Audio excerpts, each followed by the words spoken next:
agenda.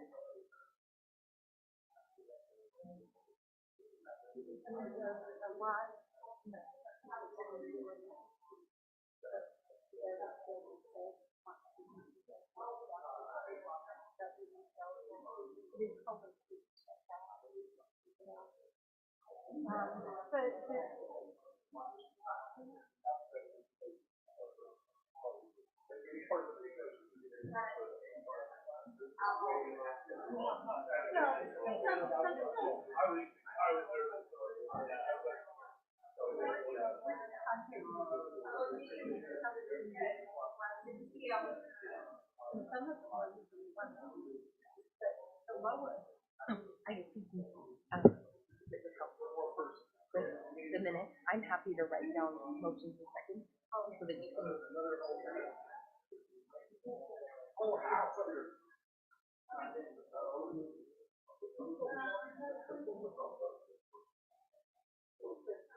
Oh, it's on the other side. Yeah, and there have to be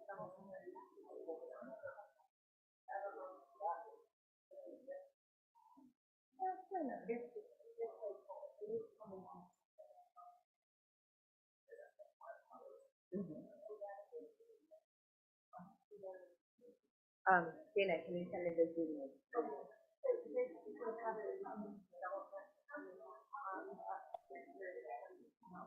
I do.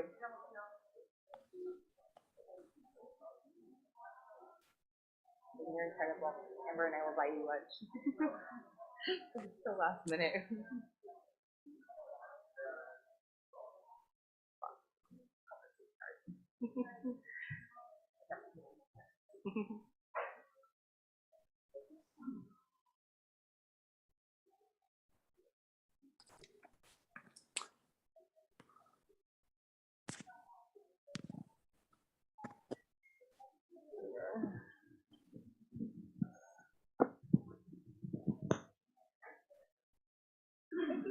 Right now.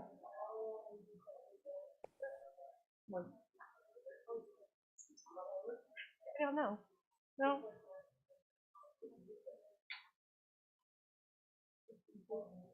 That one works? Yeah, that one works.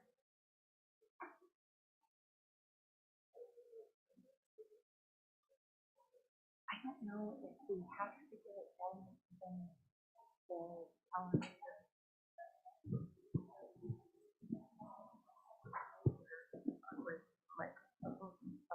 Look, they've got a life of their own tonight.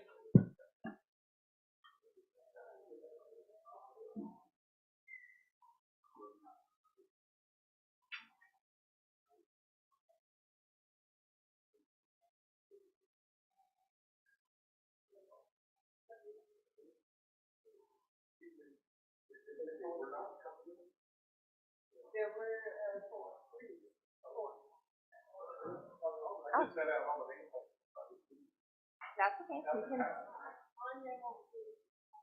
Maybe.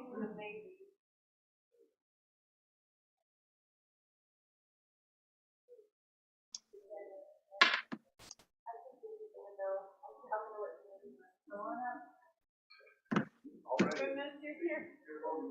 Yeah. Sorry we don't have anything for you. You know what? I can frame this paper in my memory.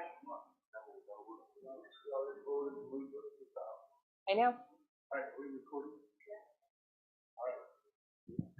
Okay, we'd like to go ahead and start at 6 o'clock. We'd like to start Thursday, May 5th, 2022, the Planning Commission for Pleasant View. Just as a reminder, we are recording and we are live streaming this for tonight. We'd like to go ahead and ask Commissioner Dean Stokes to open us with the opening prayer, reading, or expression of thought, and to lead us in a Pledge of Allegiance, if you would.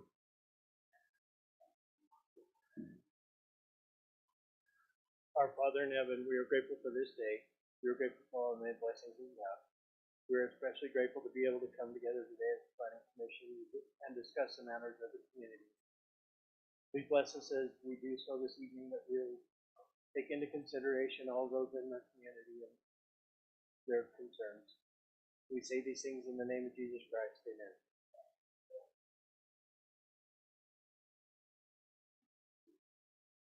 pledge allegiance to the flag of the United States of America and to the republic for which it stands, indivisible, with liberty and justice for all.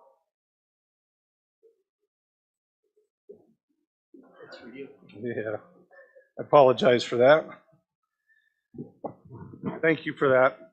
Just as a reminder, we ask that all of those that first of all, we'd like to thank you all for attending tonight.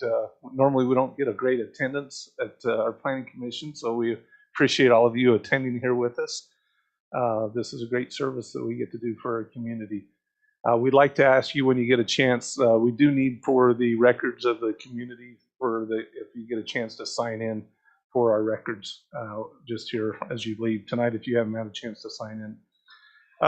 For those on the commission, we do have a declaration of conflict of interest. If everybody had a chance to read the agenda for tonight, does anybody need to declare any conflict of interest for tonight?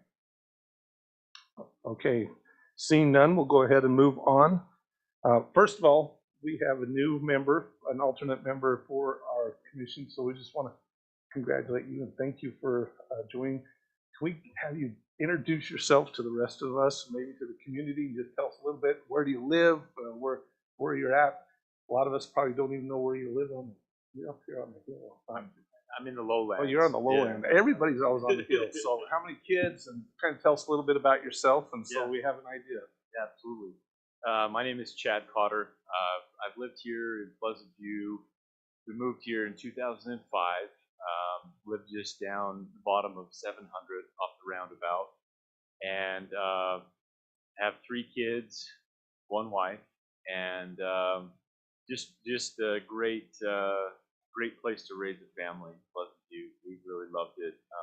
This is the first opportunity I've had to kind of try and do something, within our city, within our society, and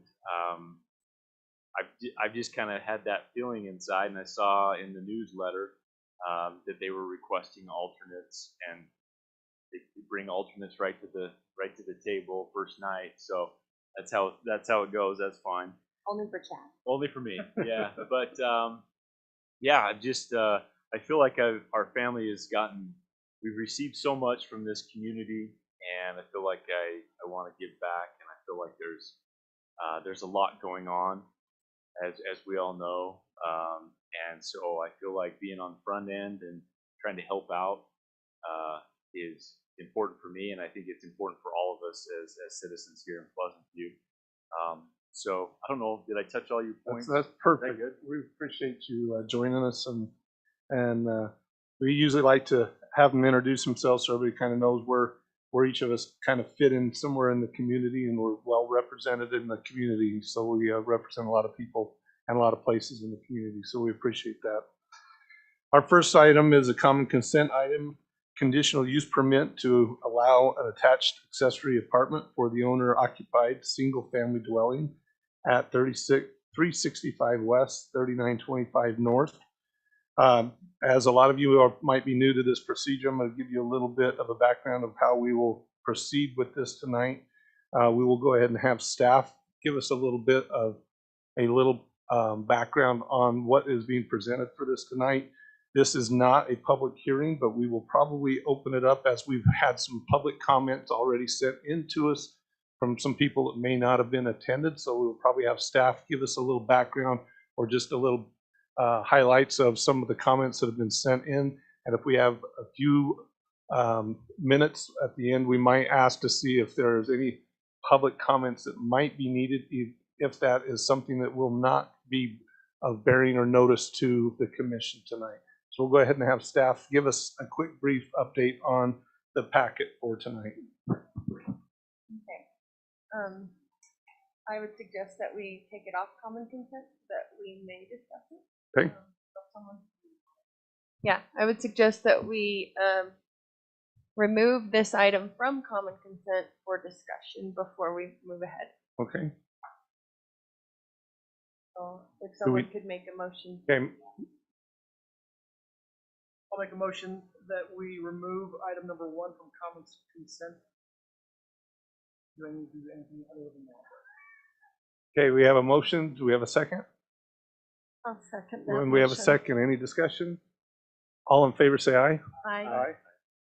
Okay, we have taken it off of common consent. Now we can go ahead and move it for a discussion item. Okay, so just to talk about the background and proposal, the applicant is applying for an attached accessory apartment, which is incidental to the main use and is a conditional use according to the code. It is separately located in the basement of the main residential unit, and it has a separate rear entrance. There is an attached garage, which includes at least 3 parking spaces, and where a maximum of 2 vehicles for the accessory unit. Okay.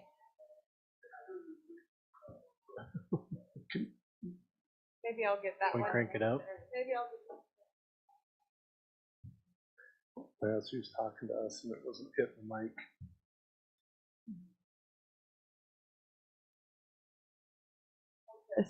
that on. There you go. Is that better? Yep. Okay. All right. So as I stated, the attached accessory garage does include at least 3 parking spaces, where a maximum of 2 vehicles is allowed, or 2 vehicles for the accessory apartment will be parked. And so this on the screen shows the floor plan of where the unit will be established. And so factors for consideration, the Planning Commission reviews a conditional use to ensure that the proposed use meets the following standards. That it contributes to the general well-being of the community, isn't detrimental to health, safety, and general welfare of the public and land. The use is compatible with the surrounding and or planned uses of the community, and the use will comply with the regulations and conditions of the city code, and that the proposed use conforms to the goals and policies of the general plan. So the proposed accessory apartment has minimal impacts on the community and land, as the use is within an existing owner-occupied single-family home. The proposed unit AAA meets the code requirements, such as having a rear entrance, square footage between 300 square feet and 50% of the main dwelling, or 50% square footage of the main dwelling, and legal parking spaces for up to 2 vehicles. Staff recommends approval of the conditional attached accessory apartment at 365 West, 3925 North, subject to obtaining required remodel permits. And as an update from the applicant, the building plan reviewer has approved of the plans and remodel. And then there was an additional public comment that I wanted to share that was emailed. I think there was, 3 public comments that were submitted? And they were all received today. Yes. And then here's one that came in at 5:40. Someone stated, I see no reason why they can't rent their basement if they choose, if their space meets the requirements of Pleasant View City. The state of Utah passed a law on October 15th, 2021 that overrules HOA rental rules. And that was given by Peggy and B at 369 West, 3950 North, Pleasant View. Any questions for staff? Okay, and then I believe there was 2 other public comments, just for the record, that were stated. One also in favor of, they mentioned that they might not be able to be here, but they were mentioning that they were in favor for the neighbor. Another one that was also mentioning that they might not be able to be here, and that was that they were concerned that the HOA was not, that their HOA was always opposed to it. But I just want to make for the record that this body does not control HOA bylaws, and that it's not the responsibility of this board or this body to enforce any of the HOAs. And also, as staff has stated, the state laws has superseded any of the HOA laws to make sure that that we do not control that. So, and we do not control any of the HOA laws anyway. So that's not for us to enforce. Okay, are there any questions from the commission at this time for the staff? Questions for the staff of the packet that has just been discussed. I've got a question. Brent Jorgensen, he sent in the letter on May 3rd, and he had some concerns. And one of those was about limiting the number of people allowed in a rental. Do we have a limit on the number of people allowed in a rental? We do not. I looked at some cities around us just because I was curious if maybe there should be a Well, we limit. Sort of do. We In sort of that do. you can have up to, I think it's 5 unrelated people Okay. in one. Unit. Yeah. And, Right. and that's Single what family. that's what I was asking, because North Ogden has up to 4 related or unrelated persons. Ours is And 5. And I just wanted to address Mr. Jorgensen's concern that there is a limit on the number of individuals who could be in there. Okay. It actually falls under the apartment association guidelines as well. So the 5 unrelated kind of pertains to college or those types of communities. But when you get into occupancy, the way the apartment association counts it is 2 per bedroom and 1 on the couch. So it's based on your bedrooms. And one other concern that he had no posting of for rent or vacancy signs on property. Do we have any regulations in neighborhoods of people putting out for rent signs? That would fall under the sign ordinance. We'd have to look into the specifications. The city does allow signage for rental. For Yeah. rental. Temporary signage. Yeah. I don't know the size limitations. Okay. offhand, but we do. I just wanted to make sure that we were addressing. But the HOA could supersede. Yeah. that. Yes, Yes. that's But correct. that's not something that we would, And in this instance, the challenge being that state law obviously supersedes us and the HOA, so we really. right. Okay. Okay, anything else from the commission to ask on staff on the presentation? And there again, as this is not a public hearing, and we're not opening as a public hearing, I'd like to ask that where we've had such a great attendance from the public, is there anybody from the public that would like to address the commission? We'd like to keep it to where it's not a free-for-all, that would like to address the commission and give us a public comment, something that's pertaining to this, or has something that pertaining to the, that might bear towards our understanding towards this comment. Please come and address your comments to the commission. Would you please come on to the front, state your name and your address, please, and then go ahead and address the commission. Good evening. Appreciate your service. I know how it is from years of experience. My name is Steve Weller. I live at 456 West, 3925 North, across the street and 2 houses down from the proposal. A wise man once told me that where you stand on an issue is usually where you sit. And so if it's not affecting you across the street, then it probably isn't bothering you. You see what I mean? But if it was across the street from your house, it might bother you. That being said, I am not opposed to what's going on. I understand the state of Utah sideswiped the HOAs and took that out of the realm of our ability. I think that's kind of chicken because they can swipe at us and then say, okay, you guys deal with it. The first question I'd like to have an answer on is, you said that who enforces the HOA? I'd like to know who enforces HOAs. Who is the enforcer? Okay. HOA committee. So if your committee has a president, secretary, treasurer, vice president, then that committee is actually who's in charge of enforcing any type of HOAs or CCNRs for that matter. Okay. Does not fall back on the city or I understand it doesn't fall back on the city.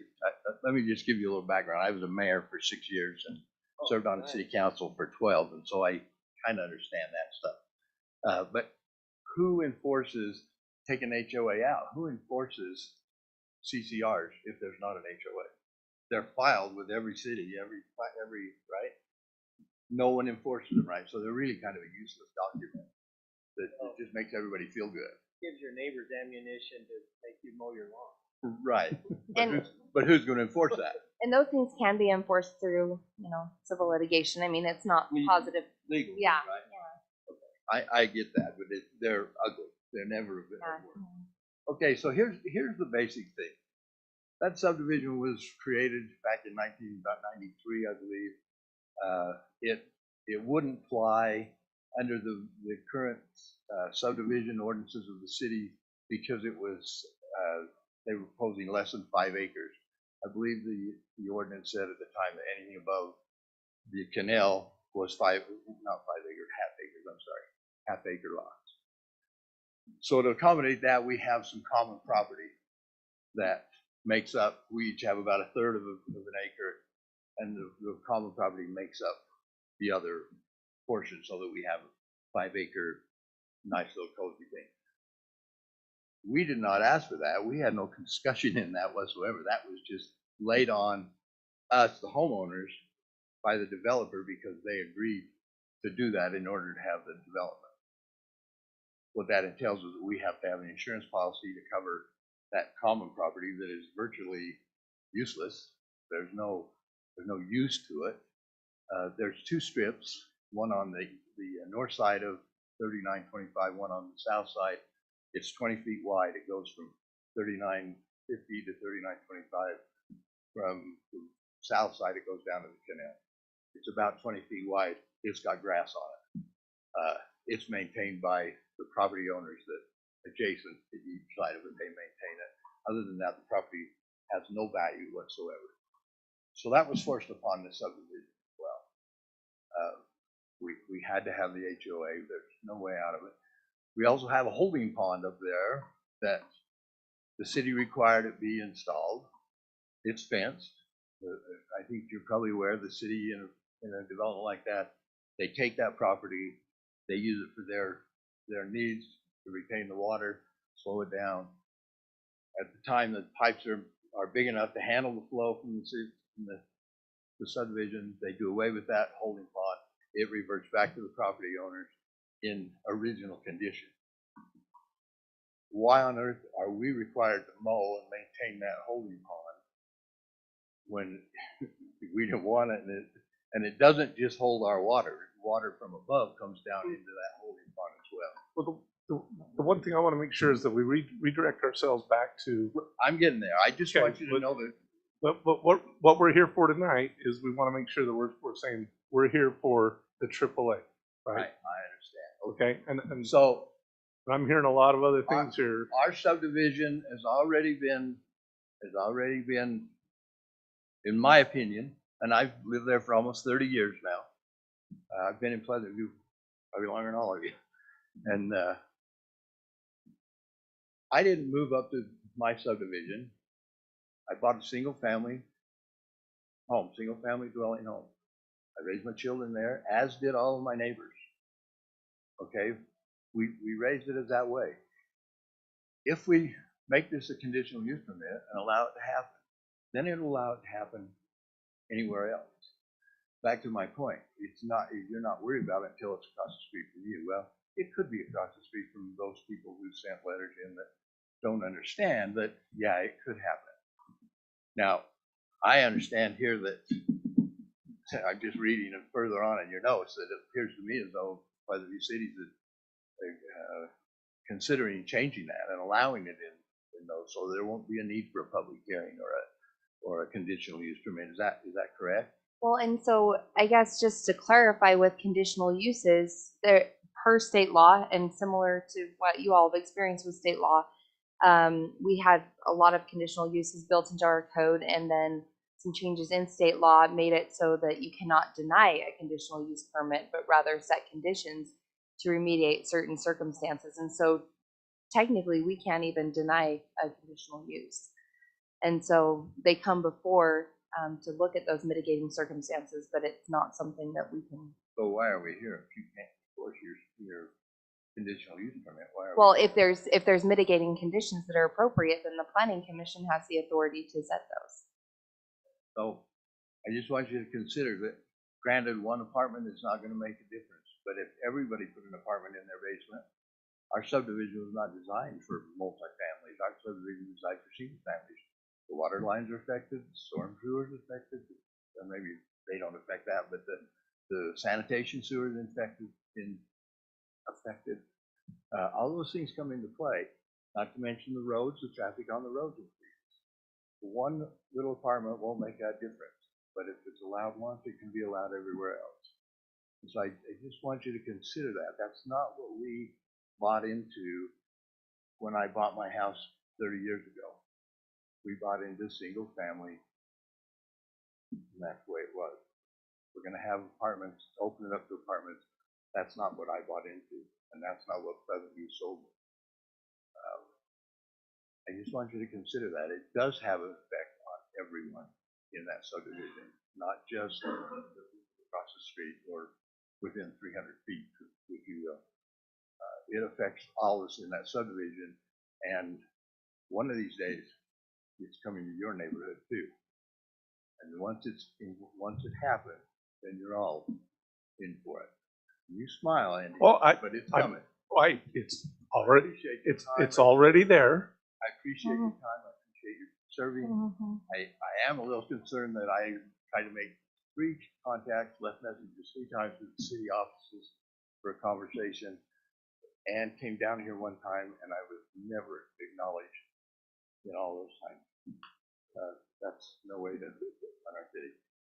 Thank you. So first of all, I want to thank you for your comments. We have heard very similar ones to this. Each time this has come in, the same subdivisions, they have the same type of concerns and comments. And as a city, we might want to look and see, do we have a certain percentage? And once it hits a certain percentage, are we allowed to limit how many of these go into the city? And I know we've talked about that before, but from a legal, how many of these are in the city? I know it's quite small what the percentage is. I know the number of the amount that are unofficially people that officially versus the people that unofficially have these in their basements. And I applaud. So I applaud the people that come and officially apply for these. I applaud them. They did it the right way. They didn't. I applaud the people that come and do these officially. So I smile because I like the people that have done these officially. So I smile when you say you wait for it when it happens next to me. I will leave it at that. Okay. Thank you. And one reminder, Chair, typically our rules cite for 3-minute comments. Okay. Are there any other people, and I appreciate his comments, that would apply? We want to keep it to the actual comment of the AAA that's before us tonight.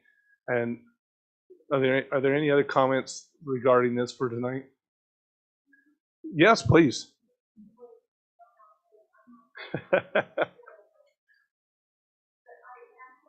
Good. Can I get you to state your name and your address, please, for our record? Kathleen Mason, and I'm right next door at 331 Rath on 3925 next to the kids that are putting in the apartment, the AAA. I want you to know it's not personal. I'm not going at this personally, but I didn't actually, when Steve was here, hear your answer to the question that I think he was asking you. I could be wrong, so bear with me, please. But I was wondering about your infrastructures. Are they ready in the city for this? Are they ready for your sewer that's going to be increased? The power? Am I going to be out of power someday because of this? How about your garbage pickup? Are y'all ready for this with your infrastructure? Is the city ready for this? Everything has to meet a certain adequate, and that's why I'm saying we will probably someday have to look at what the impact is, and if we start having a certain amount, that's something that we will have to address. But at this point, the amount of these that are hitting our city is so minute I don't want my power turned off because there's a lot of, you need to look into this before you start it because it's going to be And- big. and- It's going to start hitting up because there is a lack of homes, and I get that, But I just think, as a city, stop right now and figure it out. If your infrastructures are ready for this, I mean the parking on the curbs and stuff. Sure, he's got parking for it. No, wait a minute, that made it personal. I don't mean that. There's parking for these units. Yeah, there is. But they're going to have friends parking in the curbs outside. And so if people are parking on the curb, have I still got room? Because there's 2 apartments now on my street, both right across the street from each other. If they've got friends parking out there, is there still room for me to go down the road and my friend Judy to come up the road at the same time? I don't think the roads are adequately ready for this. Are they? As a city, please look into it before you get started on this, because this will get big. And my question to you is, are you ready? Okay, and this is the place where that takes place. So yes, thank you for bringing that up. And then we will take this as a group, and we should look at how do other cities do it? How should we look at it? And do we have the adequate infrastructure or the percentage of how many of these should be allowed in our city? Right now, this has been brought before us, and the only thing this commission can do is say, do the laws on the books allow us to vote yes or no with the infrastructure on the books? And that's what I would like to stress with this, the public. We as a commission have laws on the books. Someone has proposed to ask us to do something, and we as a commission say what's on the books, what has been asked before us, and then we say, as a community, do we allow it or not? Now, you brought up a great point.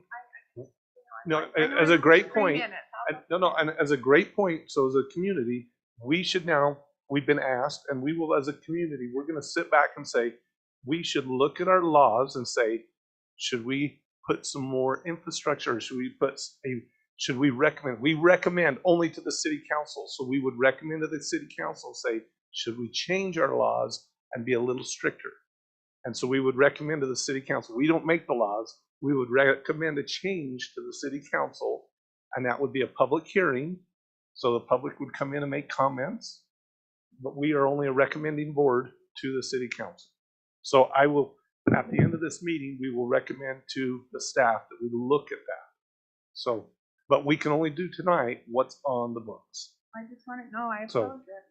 No, but that's why I want to make sure you guys I understand want you the to know I procedure. oppose it I want you to because make sure not that you understand personally, but we can only do what's on the books. Okay, thank you. Are there any other comments? Chair, if you don't mind if I chime in on that really quickly before some comments. So the attached accessory apartments have been in place since 1998 per our ordinances. So this is new to, obviously, the HOAs and hitting those communities, but in the citywide and not non-HOAs, they've been allowed as owner-occupied since 1998. So this isn't a brand new thing for the entire city. This is new for the HOAs, and I would encourage you to reach out to your state lawmakers because the comment on the road and the road widths is incredibly valid because HOAs don't have the same standards as the city, and so that is a real valid concern that I would bring up with your legislators. Thank you. Okay, one last comment, if it pertains to something different tonight. No, I just going to mention I'm Vaughn Henry, 360 West, 3925 North, and I am the neighbor across the street. So I just wanted to commend the process because Gavin came over and talked with me so I could address my concerns with him. My main concern was parking, making sure he had adequate parking, understood the rules about snow and so on and so forth, so that we maintained the community and kept the roads good. He was pretty good about it, and once he addressed those, I was fine with it. Let him use his house before he needs to. So anyway, I am the neighbor across the street. So thanks. Okay, appreciate it. Thank you.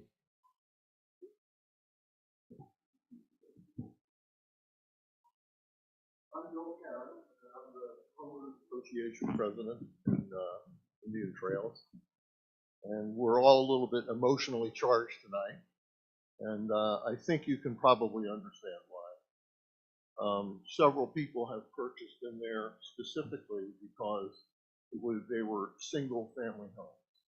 That was given to us by the developer of the property, Blackburn and Jones, I think is who it was. Gave us that in 1993.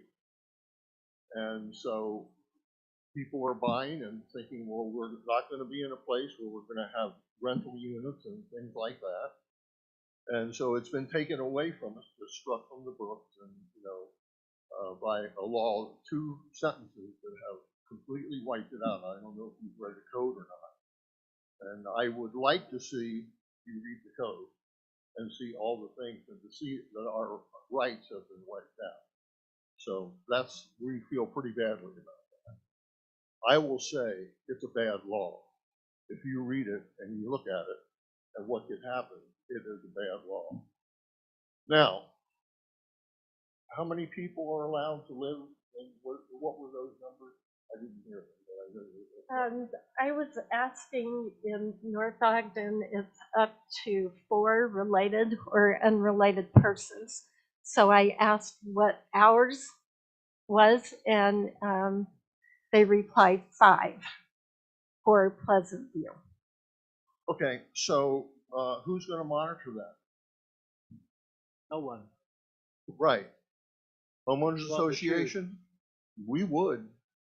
The reason that this home has come down to the city is because they were constructing without a permit, without anything from the city, and you say, well, the ones that are legal, and then there's, now, the number I heard was there's 75% of these apartment dwellings are not legal. They just have, fixed up the basement and move people in. Okay? So that came down because the Homeowners Association saw what was going on and said, you're not allowed to do this.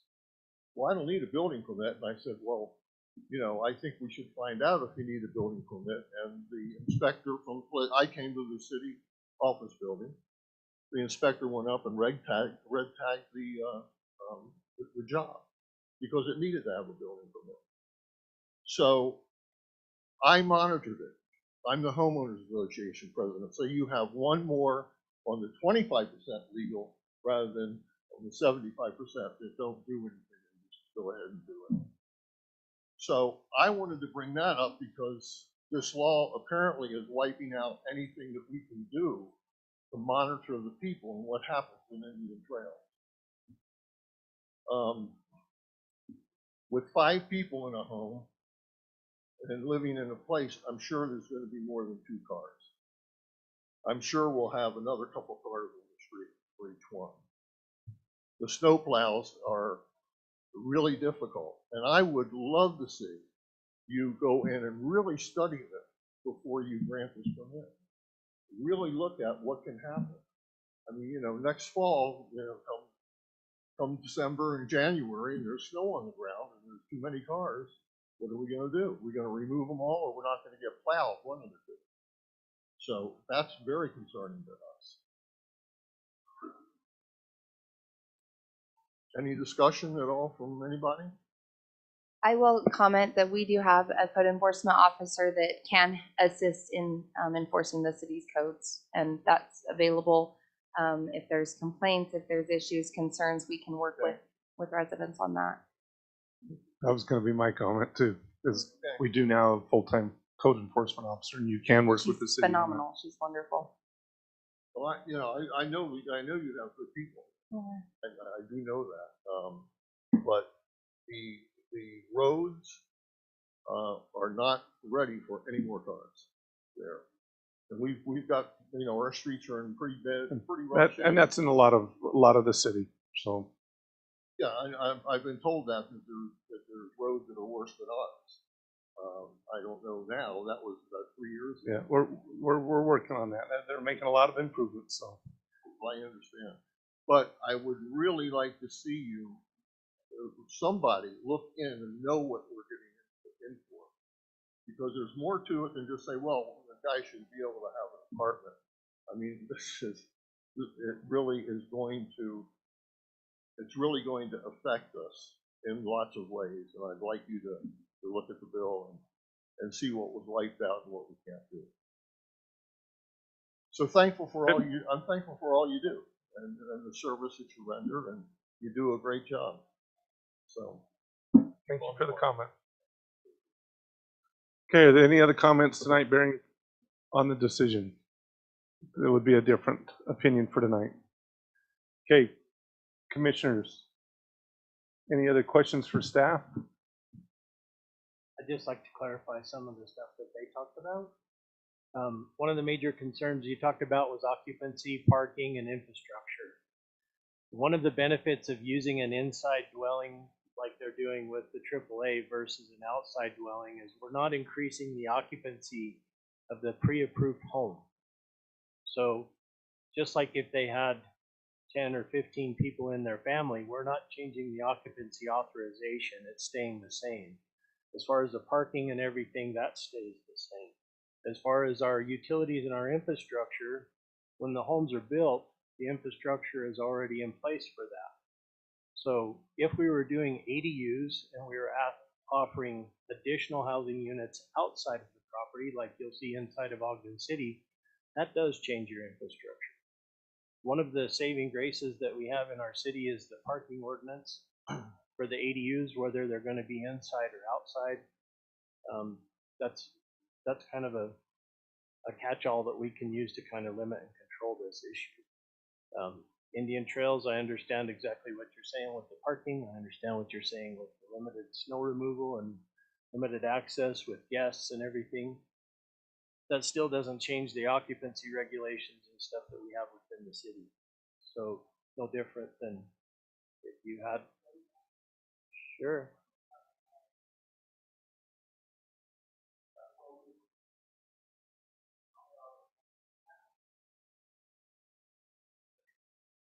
Those, Currently, we do not allow those. We don't allow detached accessories. The city of Pleasant View does not. yeah. The city, so the state code, I'll read the state code. It says, notwithstanding subsection 1A, an association may not restrict or prohibit the rental of an internal accessory dwelling unit, as defined in section 10(9A) 530. And then it also states that they comply with the following land use ordinances, building codes, health codes, and fire codes. So it does stay in there, or state in their internal accessory. So it doesn't say detached in the state code.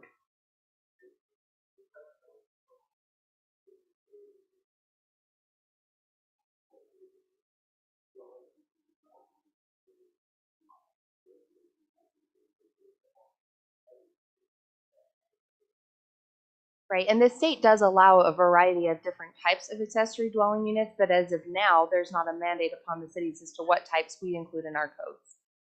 And so that's why right now in our code, it's owner-occupied requirement, and it's internal attached. Yet.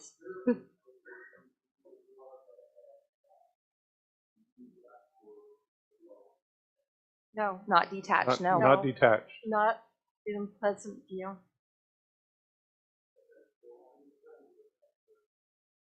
No, it's a good clarification. Yeah.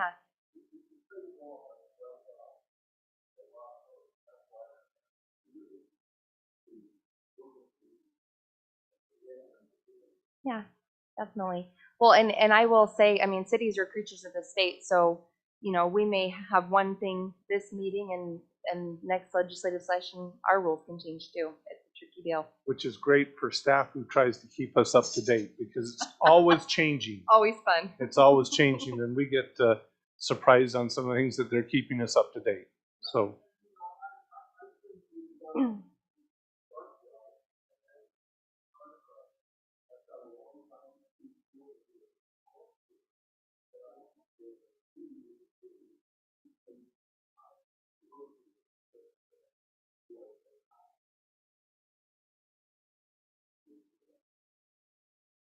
Okay, we're going to go ahead and we will take a look at anything else from staff. Comments or questions from staff? Or from the commission? Anything else from staff? Okay. The one thing I want to remind the community is we are obligated based on, and when someone brings a proposal before us, that we are obligated to move and act upon based on the laws that are on the books at the time, and that those are the things that we have to act upon at the time. So sometimes when you say, well, we would like to hold, and then we wait and make a, review it based on that, a lot of times we would like to do some of that, but we have to actually make our motion and move forward based on what are on the books. And so sometimes it's best for us to move forward, or we can only move forward based on what are on the books, and then we can make changes going forward, but we are obligated to make a motion based on what's on the books.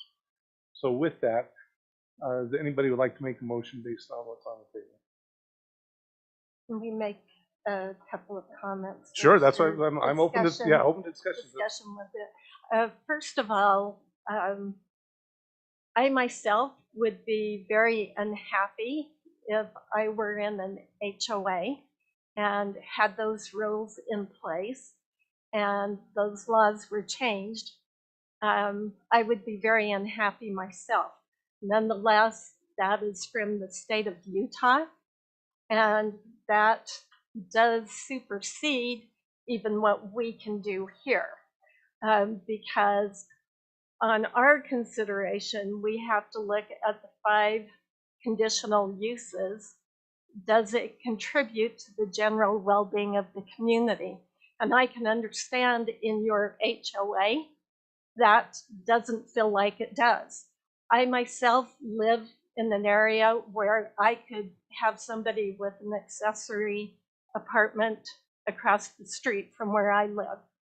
I also understand that in the state of Utah, we are very short on housing. Also, with inflation, you have homeowners who can't afford to live where they once lived. You have older people who have had children in the home who leave and now still have a large house payment, and they look at things as a way to help make their house payment by having renters in the basement. If it complies with everything we have on the books, and the state of Utah allows it, then really it makes it difficult for us, even though I myself would say, yes, I'm with you. Nonetheless, we have to look at what our city allows for a conditional use.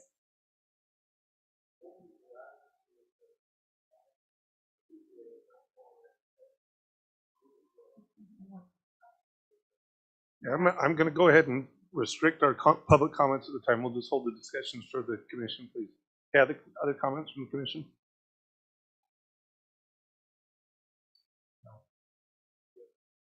Okay, do we have a motion at this time?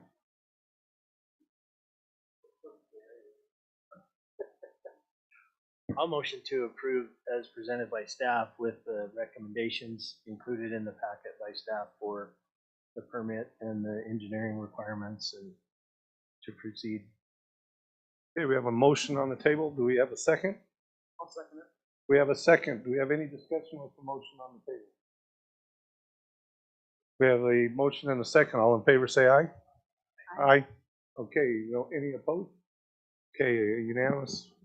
Okay, we do want to thank the public for attending tonight, and we will like to put that on a future agenda as a discussion point to review this as a discussion topic for review for how we might review, upgrade, update, and maybe as a information item for the commission is maybe how we can update to the state, or maybe update for, what do we have to do to bring this up to date, or maybe even educate ourselves what we need to do. Thank you for attendance tonight. We do appreciate that. Yeah, thank you. Okay, we're going to go ahead and move on to administrative item number 2, discussion decision, site plan for office space at 2647 North, 1000 West.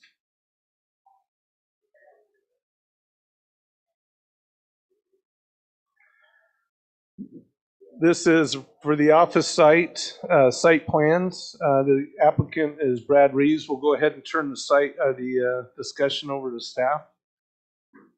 Okay, so tonight you're reviewing a site plan review for 2647 North 1000 West, which is in the C2 zone. They're proposing a steel commercial office and storage building, which will be placed on a site with an existing stucco commercial building and parking lot, which is shown here on the aerial. There's the existing structure, there's the parking lot, and this is where the building will go. Here's the site plan that was submitted with the application. There's the footprint of the new building, showing additional parking. The applicant is requesting no landscaping, as the culinary provider Bonavista stated they will not provide outside irrigation. Factors for consideration: the Planning Commission reviews site plans for permitted uses to ensure that the proposed site plan meets the following. 1, meet safety and convenience of traffic movement, both within the land area considered and relation to street across access, harmonious and beneficial relation among the buildings and uses in the land area considered, as well as with adjacent neighborhoods. Also, the plans will need to meet all requirements of the zoning ordinance. The commission may impose any conditions or requirements designated or specified to meet the provisions of the city ordinances and general plan regarding the site plan for the permitted use. Staff has reviewed these plans to meet codes such as building design and compatibility. There are design standards in Chapter 1843, which were reviewed, and the following correction comments are listed. So for landscaping, a landscaping plan wasn't submitted, so we do need that for review. The landscape plan will need to include plant materials meeting minimum requirements, including street trees. The landscape area facing the street will need to include a 2.5-foot berm, and then it states that at least 15% of the site shall be landscaped. The site plan states the site has no outside irrigation. However, the code requires the site to have secondary water and permanent irrigation. So how do we rectify that? So in speaking after this report was sent out, I spoke with our city engineer, and she's on the Zoom. And she stated that with Bonavista's new requirements, right now they're not allowing for outside irrigation. And so that's a concern with meeting our code. And so one suggestion I had was reaching out to Bonavista and seeing if they would be willing to approve outside irrigation if it was a drip irrigation system, that maybe we could have a discussion with them. But right now it doesn't match up with our code, so we'd have to either amend the code or see if Bonavista is willing to bend on this requirement. So that's a discussion that So right now, staff that's a needs. stalemate, and it would have to be It approval has to based meet on the code staff. at this point, but we can probably work through some of these issues either through a plan amendment or speaking with Bonavista about an alternative solution to meeting our code. So that's not something for now. It does have to meet the code though. So the applicant will be required to meet that. And then we also suggest that they install water efficient landscaping plants and ground covers with a drip irrigation system. The dumpster and enclosure were not included on the site plan, so they'll have to include that with a resubmittal, which will need to meet the following: having 3 sides with solid concrete or masonry walls, which architecturally relate to the main building and placed out of setbacks. Parking, the parking lot on the site plan didn't show ADA stalls or aisles, so that will need to be included as well. And then finally, finally with the building compatibility, the proposed new structure is required to be compatible with the existing buildings, which is a stucco office building. Also, it needs to have a main entrance that's facing the street.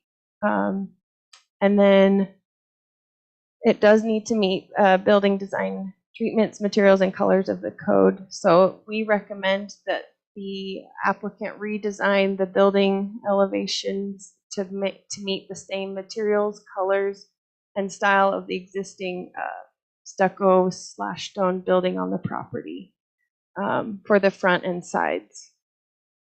Also, the rear facade may have a metal siding as it is out of the general public view. And then the roof overhangs on the front are required to be at least 3 feet beyond the supporting walls. As this is still in review by other departments, it'll need to meet all of staff comments. So we recommend approval of the site plan and building elevations to meet the following conditions. I won't, do you want me to list them all for the record? Nope. Okay. We can just talk off of that.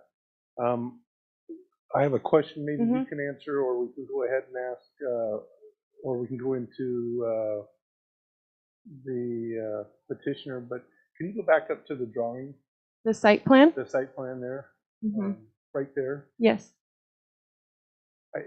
This is part of the existing, right? And so are these the parking stalls that are being asked of, or are these all the new? Yeah, those would be new. So if we go, I think I have another aerial that I could probably, it's kind of hard to see there, but the map I had previously showed right here. So yes, those would be.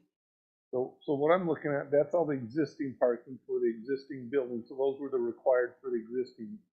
So if I'm going back to that new layout. This one, yeah. Okay, so if I'm counting, we're looking at 1, 2, 3, 4, 5, 6 stalls. But I'm looking, this is a office storage, and I'm looking at, we're going 1, 2, 3, 4, 5, 6, potentially 7, 8 offices, depending on what it. I'm counting a lot more offices than there are parking spots.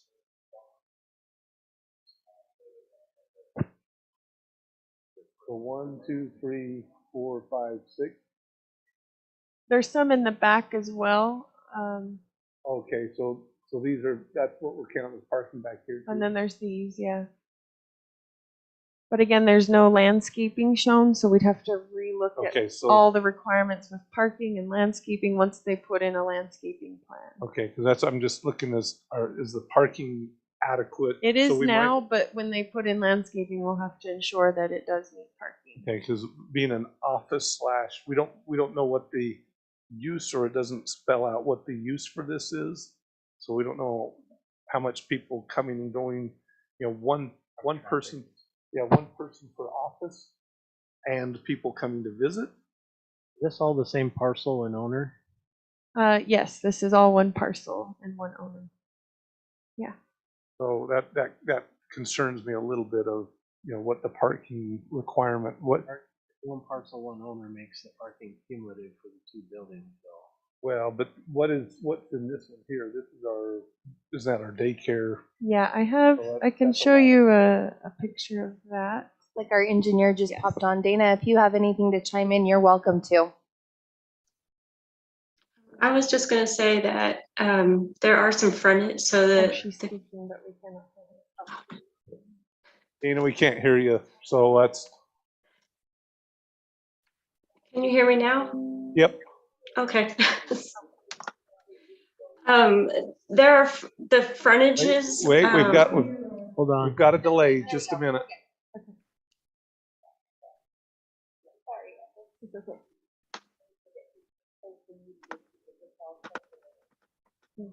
But it's still running. Okay. Okay, go ahead, Dana, and see if that works. Dana. Okay, I'm sorry. There needs to be frontage improvements and dedication along 1000 West. If you can see in some of the photos that Amber's showing, there needs to be sidewalk improvements done, and the parking needs to be set back. The driveway needs to be brought into current conformance. So I feel like they might lose a couple parking stalls, like that where that sedan is right there. But they could probably fairly easily reconfigure their parking lot to meet standard. But there are some improvements that need to be done along the 1000 West. Could we get the petitioner to come up? Is the petitioner here tonight?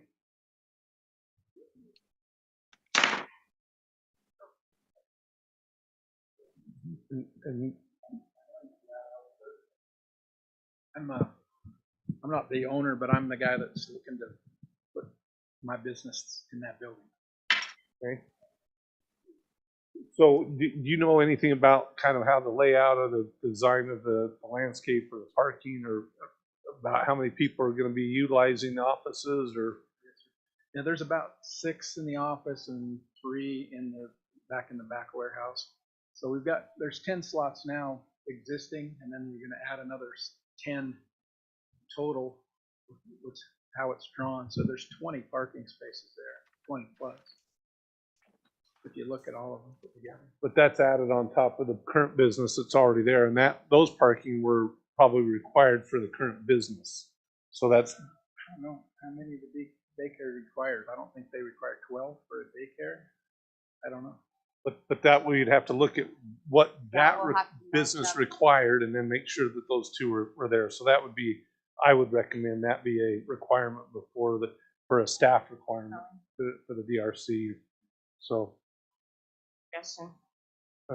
that's just as we're looking at the landscape and the full layout. And then I like Dana's comments that as we're looking at the berm and the sidewalk and the full layout on the front, that we just kind of mesh that in for her comments. Are there any other thing, Dana, that we're missing that we would want to put in there for the staff comments for the?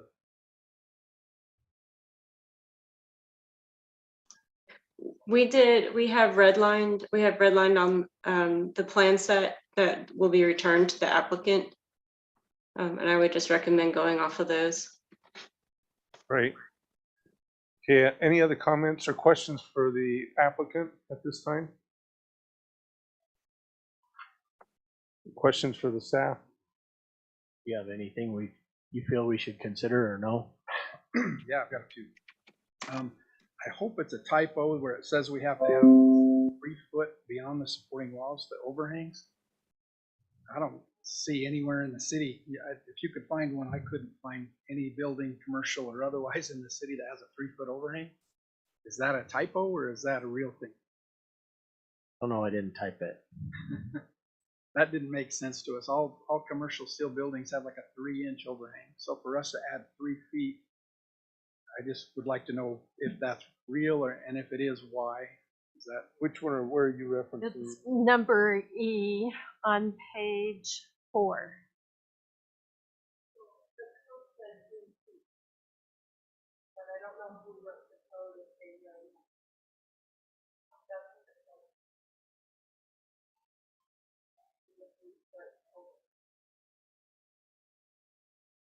Is that just on the front, so we don't have to overcut the if there's a sidewalk?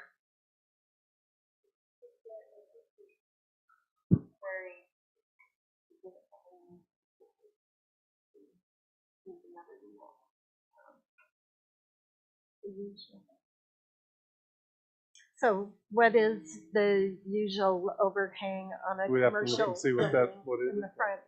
I think there's a lot of variables there based on the way the snow and the water is being directed off of the roof. So I think that one's a big question mark. Yeah, I have That's no a very idea. valid question. What's your next question? I don't know if I probably screwed this up because I didn't get on the discussion for a conditional use permit. So we're looking to put a just light manufacturing back in the back, and that's not technically allowed. It's kind of hard to find what is allowed, but all we do is we just put together small plastic parts by hand, and then we'll ship them out once a week. And so we just wanted to get on the commission for the conditional use on that. Besides our offices, we have to use that warehouse for light manufacturing. Which will be a whole nother discussion. That- That's that a whole would- nother application. That But would it's be not- another agenda. It's not another too time. involved though. I mean, I would say it's not. Yeah, for the use, I mean, we could move towards getting this approved and getting the building in place for the offices, but if you want to start putting in like the warehousing, we'd have to look at that separately. We do need to move forward with just the offices at least. That's a we get all- permitted use. in the zone. And then there's a lot of questions on just the red line stuff, but I don't know if that's your decision or not as far as, putting in a sidewalk to nowhere. I realize that everybody loves sidewalks. I live in North Ogden. We have lots of sidewalks to nowhere. But on that street where we're at, it goes nowhere. And I don't know who would be using it. If we could get around that, that would save us That road is going to be getting finished up. That's actually a major project that's getting finished up right now. We've actually, in the last month, have had quite a bit of work within this body, and that whole road is being redone. Being converted to a two-way. I don't know if Yep. you were aware. Yep. It looks like it's going nowhere, but hopefully it will be going somewhere. Yep. Yeah, that's going to be a major redo. Yep. guess unless Both sides of that road are going to be redone. Yeah, you're gonna see new neighbors on the other side of that road pretty quick. Two-way road. All right, and then I guess just some changes with the suggestion that we put stucco on the front. We hate stucco. And if we had the colors right, could we do the rock and then just leave the steel so we don't have the maintenance of the stucco? Is that something that I have to talk to you about, or is that? We will let you work with the DRC committee, but we are trying to keep up the standards and trying to work very hard to try to keep a look and try to keep a very sharp image, but we will leave that up to the staff and the DRC committee. But we're trying to have a standard look throughout the city and moving forward. But if you have things to propose, we will be open-minded to look at different things. I guess that's all my questions. Okay, anything else? Questions from the commission for the petition? Okay, thank you. I do have one question. Not for the, I'm sorry. Okay, let's open it up for discussion items now from us. So is the landscaping that require, so this is one parcel with two buildings, is that right? Correct. And so the landscaping applies to the entire parcel, not just this little project. Okay. So if they've already have sufficient landscaping, which I don't know if Brad does, but if they do, is that, do they have to provide more? Well, we would need to see a landscaping plan to determine that for the whole site. Yeah. But yeah, we would need to see some plants in there, and we encouraged a, xeriscaping type Because design. it looked like you already had some landscaping. I just don't know what that was, but Well, it we'd was have, rock landscaping. I think. it was rockscape essentially, but yeah, we need to review a landscape plan, which was not provided to us. So he cannot get secondary water there, or they will not provide They it? won't allow it for outside irrigation. So we'll have to speak with Bonavista about that.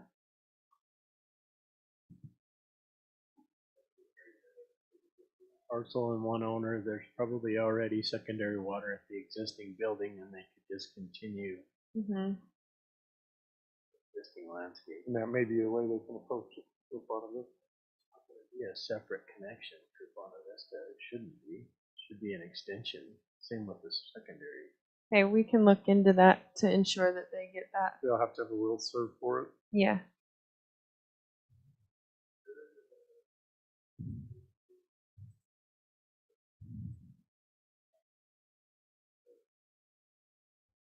Is there any on that road that you're aware of? I know SunPro is currently actively pursuing secondary, so I mean there may be some opportunity for partnership with them. That's a neighbor going in across the street. You didn't know that already. Okay, any other discussion items? Okay, hearing none, do we have a motion or any action on this before us at this time? Oh boy. Okay, I'll give it a shot. Go for it. So I'll motion to approve with the conditions laid out by staff, including the comments made by the city engineer as well, that we proceed with this portion of the approval process, and then knowing that the parking may be an issue and the conditional use in the future for fabrication as well. Okay, we have a motion on the table. Do we have a second? I'll second it. We have a second. Do we have any discussion on the motion on the table? Hearing no discussion, all in favor say aye. Aye. Any opposed? Okay, the motion carries. Thank you very much. We'll go ahead and thank you. What we'll do is we'll move that to the staff, and you can work with the staff on that. And there's several items on the recommendation for them that you'll need to take care of. If some of those cannot be taken care of, then they may need to punt it back to this group to clear up any of those. But most of those, I think the staff will be able to clear up with you. Hey, thank you very much. Nice. All right, let's go ahead and we'll move to the next item. This is the Boyer Pleasant View preliminary subdivision. This is to split. Let me get to the front page. This is item number 3. Consider preliminary subdivision plot approval for Boyer Pleasant View containing 2 lots on 20.17 acres at approximately 3155 North Highway 89 in the MP1 zone. We'll go ahead and turn the time over to staff for a quick presentation. Okay, so the subdivision is for a new warehouse that has been proposed off of Highway 89, which I believe you saw recently. The subdivision will contain 2 lots. One main lot would have 17.9 acres and the other would have 2.3. Lot 1 has street frontage along Highway 89, and Lot 2 does not have street frontage due to it being platted for a detention pond, which is shown in the attached site plan for a proposed building. The detention pond will be dedicated to the city as part of the proposal. The pond provides detention storage for upstream development. The plat includes a 40-foot cross-access and utility easement shown there on that plat map. Factors for consideration. The commission considers the design and compatibility of the subdivision and its relationship to the existing natural environment and surroundings. The commission will consider how the subdivision meets the general plan. The commission may recommend specific project design and improvements, facilities and amenities to protect the health, safety, and welfare of the public. Such improvements may include the following listed in your packet. I won't list all of them. But after reviewing this request, the commission will make a recommendation to City Council. In our review, in staff's review, the proposed preliminary plat is required to meet zoning and subdivision ordinances and general code goals and objectives. The ordinance does state that subdivision lots shall abut on a dedicated or private street. The city review standards to allow Lot 2 on the proposed plat to not have dedicated street frontage because it is dedicated for a detention pond only. And that on the plat will need to be corrected and renamed from Lot 2 to Parcel A and then be dedicated to the city. The easement requirements are satisfied with the plat for site plan review, and staff recommends that the proposed subdivision be approved and recorded prior to the site plan approval for the new warehouse. If the applicant desires the site plan approval first, before the subdivision is finalized, an easement recording will be required by separate instrument. And the ordinance requires street trees and a 6-foot tall solid fence shall be installed along the rear property line. And finally, the proposed subdivision plat will be required to meet all ordinances, standards, and conditions, and the red-lined preliminary plat, which is attached, will need to be corrected and returned in a resubmittal package. Furthermore, staff recommends approval of the preliminary subdivision Boyer Pleasant View at 3205 North Highway 89, subject to the following. I won't list them since they're there, but 1 through 4. So is there secondary water? Yes, I believe there is secondary water, correct? Dana, if you could speak to water, that'd be awesome. So this is on Bonavista again. and they are in the process, or they have a conditional will serve where they still have to annex into the district. So that is one of our comments on the review. Thanks, Dana. Could you scroll back up to the plot map or The plat map? yeah, right there? Yes. Dana, I have a question. And first, I want to thank you, Dana, for joining us at the last minute for the meeting here. That really appreciate it. Could you, I know this was a question the last time this came before us. Could you, maybe for clarification, talk about, was there a frontage road, or was there a plan for a frontage on the backside, or is that an easement for a frontage road on the backside? Does that go through lot, I guess it's going to be A, and is that lot 1 and lot 2 as it's listed now? Can you speak to that, or will that be running through the drainage? So you're correct. So the street master plan has a north-south road that shows connecting basically just through the properties on the west side, or that are bounded between 89 and the railroad tracks, to eventually connect into the station and then up towards the kind of multi-sports complex. So the purpose of this 40-foot cross-access easement is to basically reserve that area for future marginal road, and that will provide the access, the interconnectivity. The detention pond is being required to not encroach into that easement. Under the site plan review, their grading encroaches into it, and I have pointed it out to them that they need to fix that to leave that access easement accessible. Okay, so that's where I wanted to, just for my clarification. So, and I know you can't see the red line on that, so that is basically the gray shaded out area on the bottom side of that lot 2 and lot 1 would be that, we'll call it the road easement, or just the potential future frontage road easement. And then on the left side of that map drawing would be the easement of the road that goes out towards 89. And that would be the tie-in out to the 89 as that was described to us in one of our last meetings. Is that correct? That's correct. They have received a permit from UDOT for an access right there. So, yep, and we actually got copies of UDOT's permit easement, or their easement agreements that will have the developer sign. That'll be recorded with the subdivision to legally provide access off this.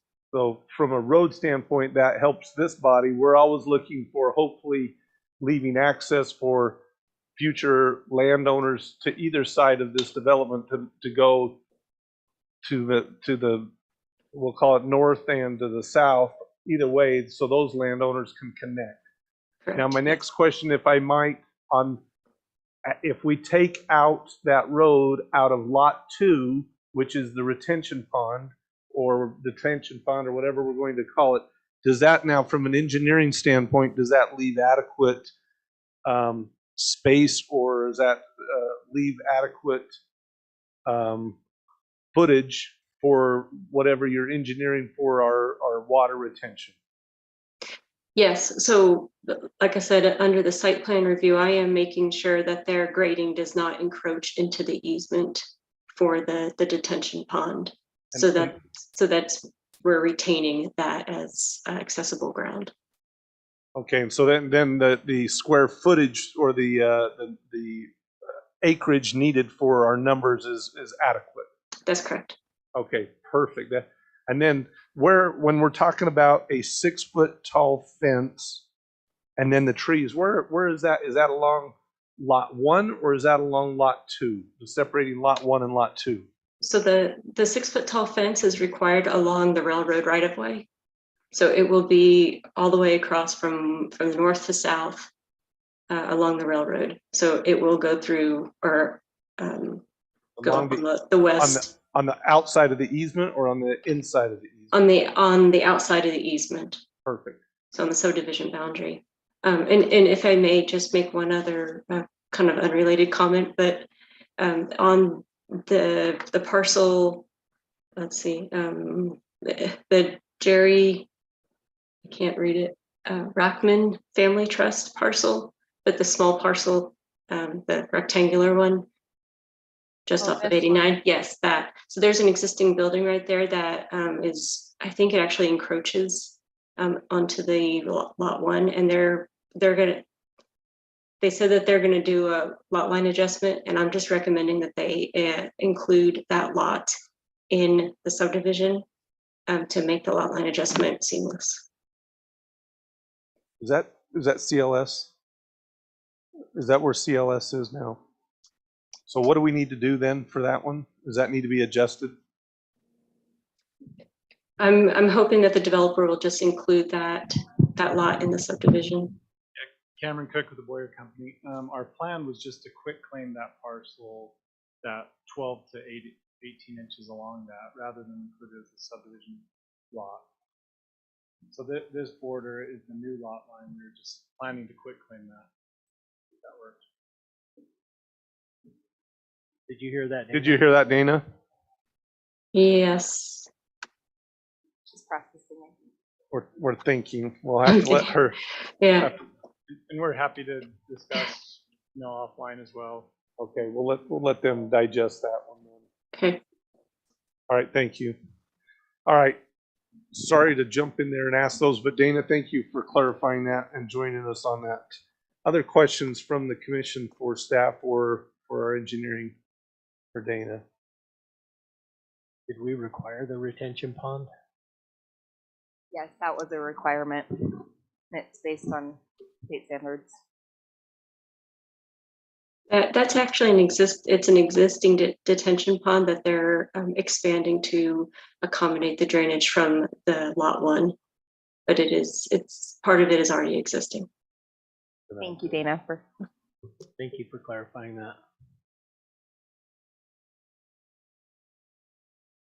Other questions? And then are we recommending on this one, or are we city council?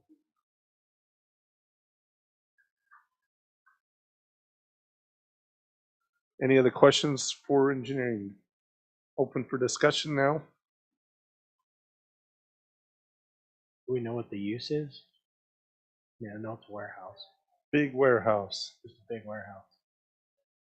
Cool. Just doing tilled up like out at DEO right now. Is that correct? A lot of those going in right now, very fast. They just finished the floor on another one out there. It's amazing how fast those things are going in. Pretty cool. Okay, any other discussion items? Anybody would like to make a motion? Any questions for engineering or staff at this time?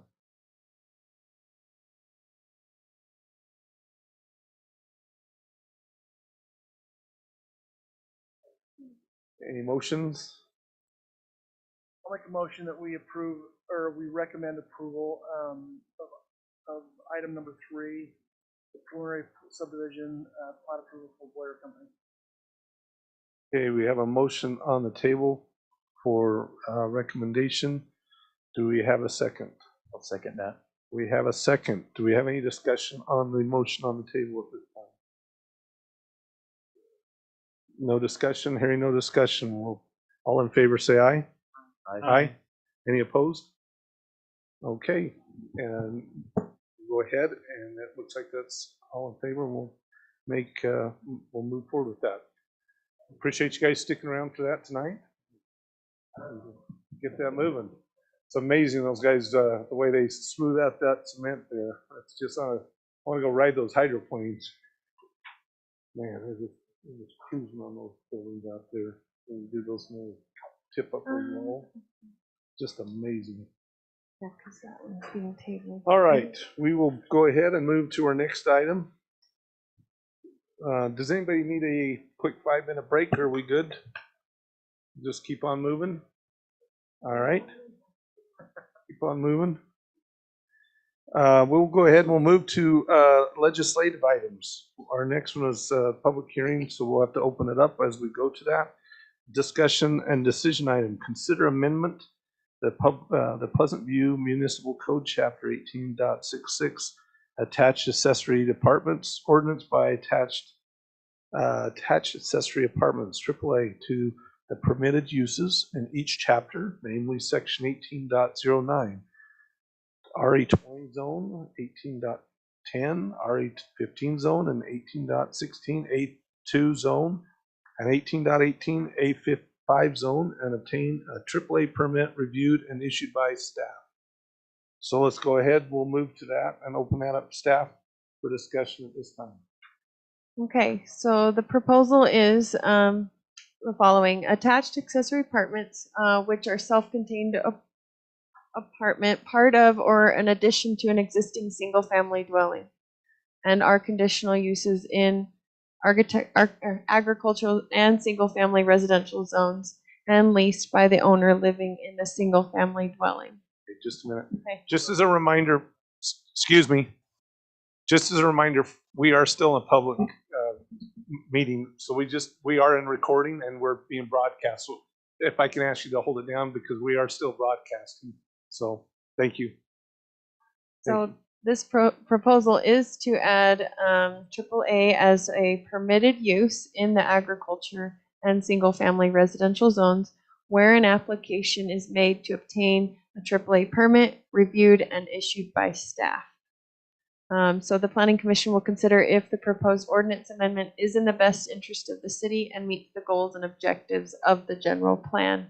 After reviewing this request, the Commission will make a recommendation to City Council. The proposed ordinance amendment will allow for AAAs to go through a simple staff review, consideration, approval, and permitting. The Planning Commission review for AAA as a conditional use may not be necessary because these have minimal impacts to the neighborhood, and any negative impacts are mitigated by the AAAs following the code design standards, such as size, separate entrance, and location, and then legal parking. The single-family dwelling for AAA will still need to meet the owner occupancy requirement. The applicant is also required to go through a review and approval process. Parking and noise associated with this type use may be a concern, as we heard earlier in the meeting, of the surrounding neighborhood, and amendments to the AAA design standards for parking or number of occupants may be considered. Staff recommends maintaining the existing design standards for the apartment and parking. However, limiting the number of vehicles or occupants may be beneficial. Staff recommends approval of the ordinance amendment to allow attached accessory apartments as a permitted use in each chapter, namely sections 1809, 1810, 1816, and 1818, subject to maintain the design standards of the AAA code for compliance and or add a limit to the number of vehicles and or adult occupants to 2. And 2, the applicant of an owner-occupied single-family dwelling will need to meet the review and permitting process to operate a AAA. Any questions for staff?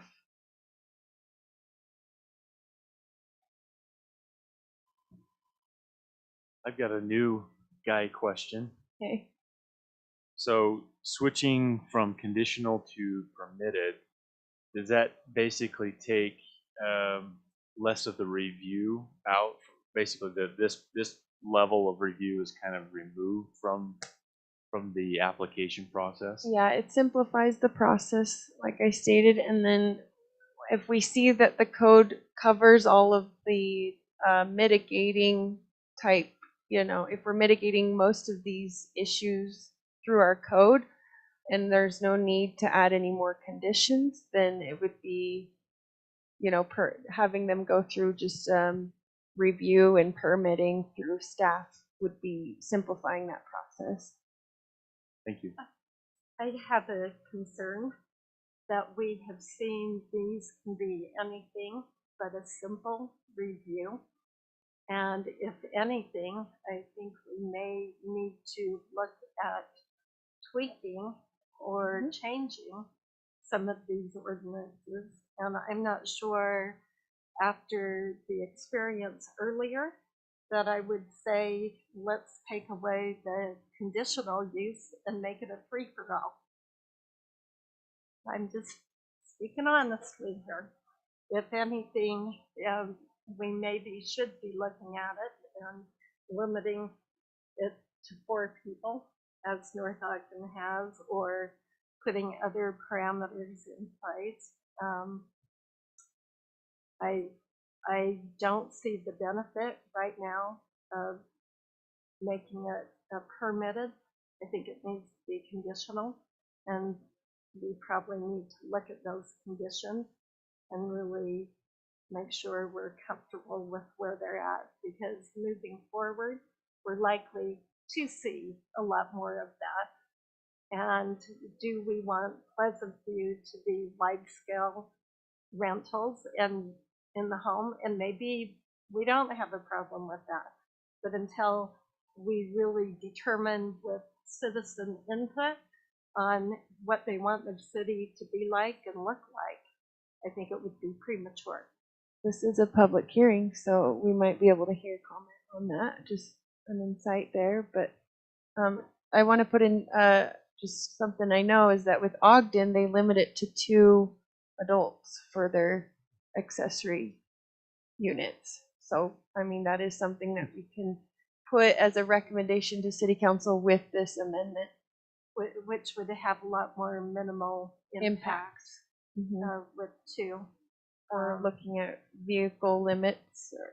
But before we make that recommendation, I would be more comfortable if we as a planning commission really looked at the entire thing and made a recommendation, maybe 2, maybe other recommendations. And I guess I just want to make a follow-up comment, and I know it hasn't really been our practice, and we're readjusting with our new planner. We're glad to have Amber here, but you know, if it might be helpful to occasionally have some work meetings where it's not maybe a determination or a formal decision being made, but rather just that dialogue and discussion so that we can get your insights and formulate some type of proposal that you can make a recommendation on. And I wonder if, since there's a lot of newer people, I've seen the AAA before come before us, and usually every time it's similar to what we've had this evening. A lot of people don't understand the checklist that has to go through. You know, the staff goes out and has to go through the checklist, and it's, you know, it has to have so many parking, it has to have a cement entrance that goes to it. So there's a lot of people that don't qualify. Oh, well, it has a back entrance. Well, it has to have an entrance. It has to have a paved, you know, entrance way. It has to have, you know, a entrance that's, you know, offsite. You know, it has to have all these different checklists. A lot of people don't understand what it goes through, and I wonder if that would be something that this group would like to go through. That maybe we would like to be a little more restrictive in what qualifies for it. You know, I don't know if that narrows it down, or maybe we, you know, maybe it's the number of people. Maybe it's, we ought to just look at that, and I don't want to say tighten it down, but just kind of look at it. He makes a great point. Who then polices that? Well, it's basically the neighbors. The neighbors would then have to say, well, there's 20 people living in that basement. Well, or the homeowners association would have to ask the city to then go and enforce it. And I will say from a city standpoint, and not that we can't, but I mean, there's some significant challenges with enforcing what happens within a home. I mean, it's, you know, we can see from the outskirts, but I mean, when I was looking at the 5 points for consideration, even on the one earlier, one of those was the use is compatible with the surrounding and or planned uses of the community.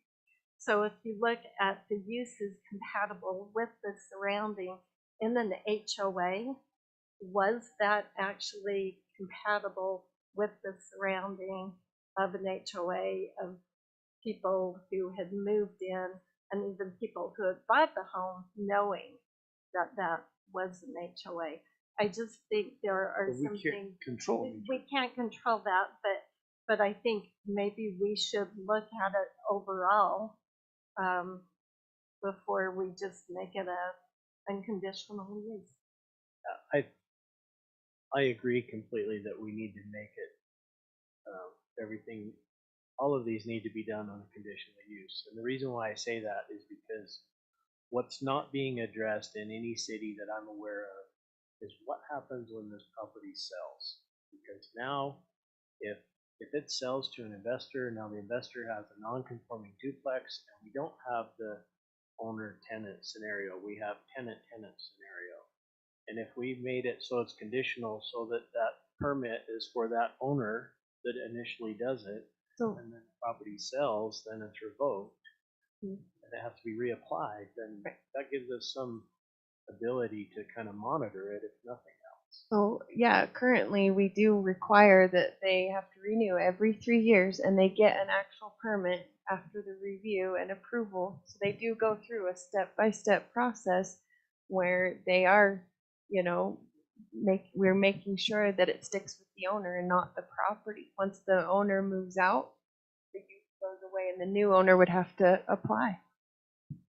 So, but as far as regulation goes, I mean, we have our code officer, and I mean, that's the only way we really can regulate these, but. And there is, I was surprised that he used the 75% of non-compliant or people not, but, you know, and he makes the comment of, you know, wait till it's in your backyard. Which it could be in any of our backyards. And Oh, to be honest, it happens. And to be honest, I wouldn't have a problem with it If it's legal. If it's legal and if it's done the way it should be done and parameters are in place. I mean, we have to be realistic of the growth and the problems that we have. But we also don't, I don't think the city, or if people had a public hearing, which we will need to open up here in a minute for a public hearing, you know, and if we did our town hall open house meetings, I don't think people want 100% or 50%. So I don't know if that's a question for staff, is could we get to a point where we have, there would only be X amount of percentage of these that are allowed in the city? I can just throw this out there. If we were to set a percentage, I think the state would squat that down real quick. That's why I wondered. That's why I'd asked. I mean, we could try it. Just regulate these in the way that we want to regulate them. Yeah. Yeah, you couldn't monitor. Well, if you had X amount of applicants, you can say you can only have 25 applicants in your city. Which so is why, though, we want to control the parameters of what are those conditions. What are the conditions? And I'm not sure that we're prepared at this point just pass it on. So I have another question. And it goes to maybe one of the parameters we haven't really talked about, but is there a minimum lease term that is enforced by the city or by the state, like 6 months lease for rentals? They renew just every 3 years is what the code states. So. Because some, but we don't allow. I'm actually saying the renter is we don't themselves. allow like nightly rentals or weekly. Yeah. What is the threshold? Is it 6 months? Is it a year? Oh, we do allow. I We fought need that. to- I we fought need against to improve our need to. ordinance on Oh. vacation rentals. See, the more I hear on those sort of things, the more I We say, allow it. We allow it. okay, then we need to be We need looking. That's need to something we relook could at that. try to address in tandem with this. I think that's an option. I rant raved and said, let's not allow those in this city, and I was shot down really hard against those. I'll have your back. I think that question probably is hard, again, on the enforcement side, because it's beyond, But if you had that agreement with Well, if you homeowner. had it over and over and over, and had a bunch of Airbnb and what's Right. taking place in a lot of cities, a lot of cities Transient, are yeah. saying, Right. no, you would have that HOA group throwing a fit and saying they'd come and clamp down real hard on a rental group that Airbnb, and then they would slap an enforcement on a home that's doing it over and over. So I think that's something we ought to look at again and relook at that. So what is possible or not. Since this is a topic that is open for a public hearing, do we have a motion to possibly open for a public hearing? I'll make a motion that we open for a public hearing at this time. We have a motion for a public hearing. Do I have a second? All in favor say aye. Aye. Okay, we are now open for a public hearing. Is there anybody in our vast audience that is still remaining that would like to discuss this Somebody have an very opinion. interesting topic with us tonight? Yeah, speak I up. know you guys are waiting to talk about. Let her rip. They're currently allowed. Currently, they are allowed in this city. That is one thing that's been talked about in the past. It may be something that we want to address in the future. It's not been a big problem, but it may be something that we address and decide to talk about in the future.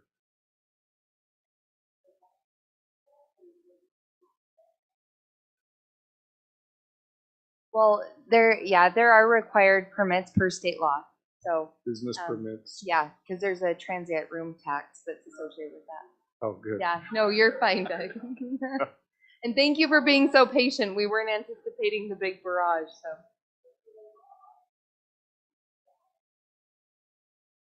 Yeah, it Good- hasn't good moved its question. way this way here yet. Okay, are there any other comments from the public hearing? Hearing none, we'll take a motion to close the public hearing at this time. I'll make a motion, we close the public hearing on item number 4. Okay, we have a motion to close. Do I have a second? I'll second. All in favor, say aye. Aye. Okay. So I'm not hearing a strong motion or anything I'll at this I'll time. make a strong motion. Okay, If well, you want a we- strong well, motion, no. I'll make a strong motion. Well, we can have a motion. Well, let me just rephrase. We can have a Okay. motion to table. We can make a motion to not do anything. We can make a motion to actually pass it or not pass it. So you decide what we want to do at this time. I mean, we can ask staff to actually look into something else for us, but that's anybody's. We can make a motion at this time. I'll make a motion that we deny the consideration of amending 18.66 attached accessory apartments to allow a permitted use. And instead, that we recommend to the city council that we reevaluate our owner-occupied single-family dwelling accessory apartments and evaluate it and then make recommendations of our findings. I don't know how else. Okay, we have a motion on the table. Do we have a second? I have a question. Or do we have to do a second first and then Second first. I think, Second Robert's first. rule. Yep. Sorry. We're not quite Robert's rule, but let's make a second, and then you can. I'll second the We motion. got a second. Discussion on the table. Any discussion?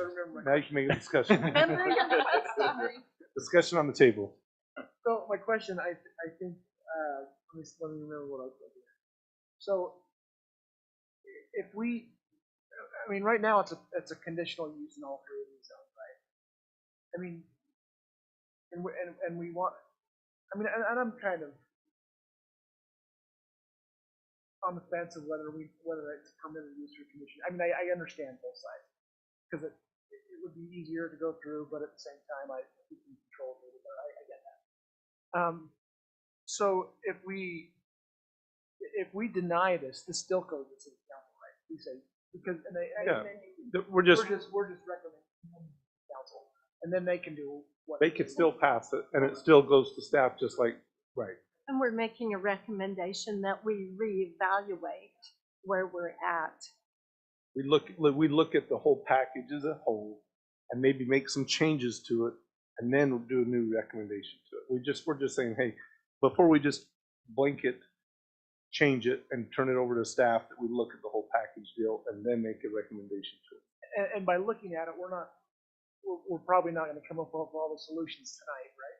Oh, no, we're not looking at it tonight. It would be another night, another agenda item.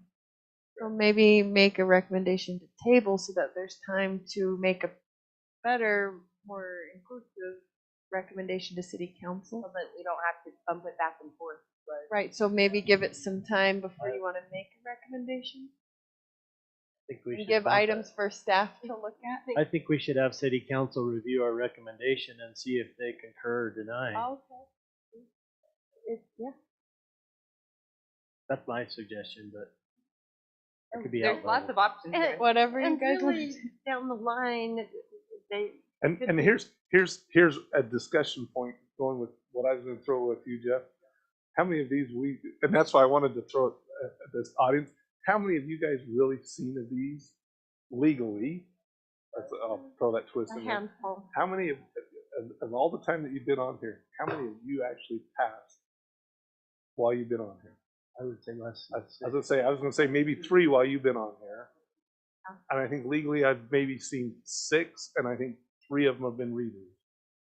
However, Legally. I do see more of it coming in the. I think you're right. And I think, like they said, we do need to be prepared for more people making that request. I agree with exactly the comments you made, that there might be it'd be a good option for a lot of people, and I think we should, that's where I like what you're saying, is we probably should step back and say, do we have the proper wording, verbiage, and everything else? And then we should turn it over to staff, because then all the verbiage is there, and let them run with it. So as part of this, I know there's been a discussion of 5 people, that's what is in our code. North Ogden's 4, but Ogden's 2. We 2 heard. adults though, right? Within the ADU. With their children. Right. Yeah. And so, but what we recommend, we can't go contrary to the city ordinance.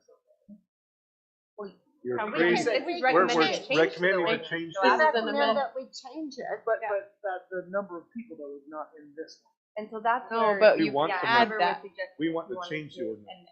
And you can still do that if we put this forward as a denial to the council, with that, motion that Julie made, that to relook at some of those other things.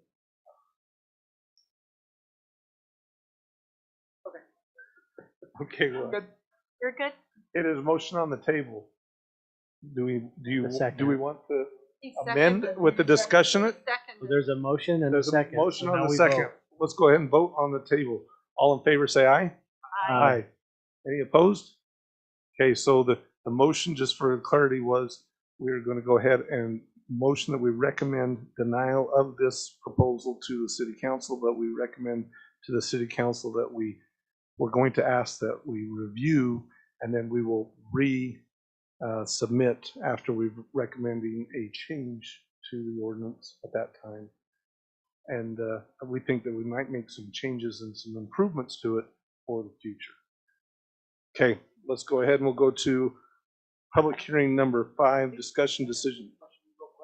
So when this goes down to city council, They could totally override us. yes, correct. But they're gonna, you're gonna try to convey to them what our thoughts were. Yeah.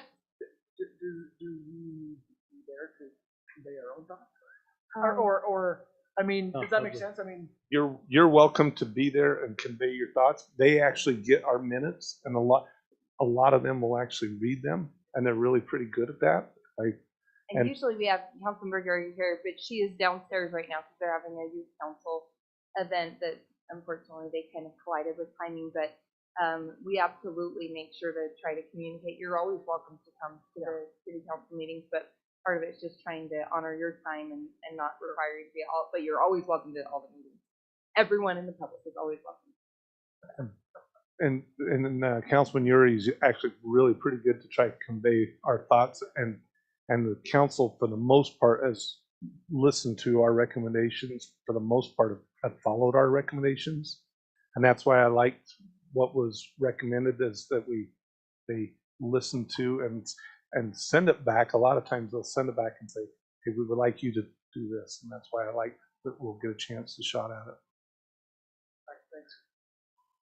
Okay, let's go to discussion number 5. Consider amending the Pleasant View Municipal Code Chapter 18.42 Supplemental Use Regulations Ordinance by allowing existing storage facilities outside the location limitations to expand until December 31st, 2022 to the Section 18.42.015 Storage Facilities Special Regulations. We'll go ahead and turn the time over to staff for presentation. Okay, this request was brought to us by a petitioner, and they're requesting an ordinance amendment in order to expand Wildcat storage as the facility is not able to provide more units to the community. So the applicant states there is a need for more storage in Pleasant View City with growth and development. They would like to use the property to the south for their expansion, which faces 2500 North. This request includes allowing the existing Wildcat storage facility to expand until December 31st, 2022, and to the rear of the property on 2500 North. The proposed amendment language states the expansion of the existing facilities may occur if the following conditions are met. 1, if located out of the area north of the Parkland Business Park, which is approximately 2800 North, and west of the railroad line, may expand until that proposed date of December 31st, 2022. And 2, not located on a lot fronting 2700 North. And the attached proposed language is in your packet. Here is an aerial of the property. So here's Wildcat storage. And then here's the area in red or pink that shows where they would like to expand. This is a separate parcel, so they would need to combine these lots to do this, but right now this is what they're proposing. The Planning Commission considers if the proposed ordinance amendment is in the best interest of the city and meets the goals and objectives of the general plan. And then after reviewing this request, the commission will make a recommendation to City Council. So the general plan and future land use map, which is attached in the packet, show the property in question being zone C2, which is general commercial, for the purpose of having proximity to shopping and maximize property development opportunities for property owners to develop retail, office plazas, and non-residential uses that thrive in areas close to freeway access. According to the code, self-storage facilities are a conditional use in the C2 zone. These uses are also limited and regulated by 1842, which is the supplementary use regulations, which state that storage facilities may only be located in the area north of the Parkland Business Park and west of the railroad line. The area allowed for this conditional use is mapped below. So this is the area where the storage facilities would be allowed, and the proposed area is out of that area. In the best interest of the city, the new proposed ordinance would still limit new storage facilities to this area of the city, and any proposed expansions of existing storage facilities out of this area would not be allowed starting January 1st, 2023. Additionally, due to the proposed use of storage units being a conditional use in the C2 zone, staff would recommend the request for this ordinance change to go through, and the proposed expansion will be reviewed as a conditional use meeting the requirements of the proposed code and other applicable codes. The expansion will need to obtain conditional use approval, site and construction plan approval, and permits prior to the deadline of December 31st, 2022.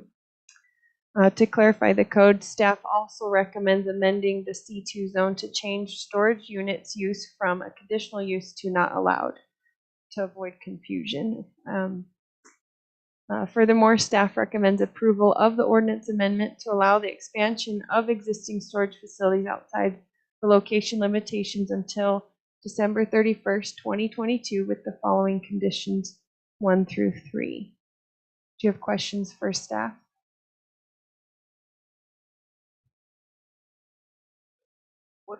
What's the date for? Why? Yeah. I was.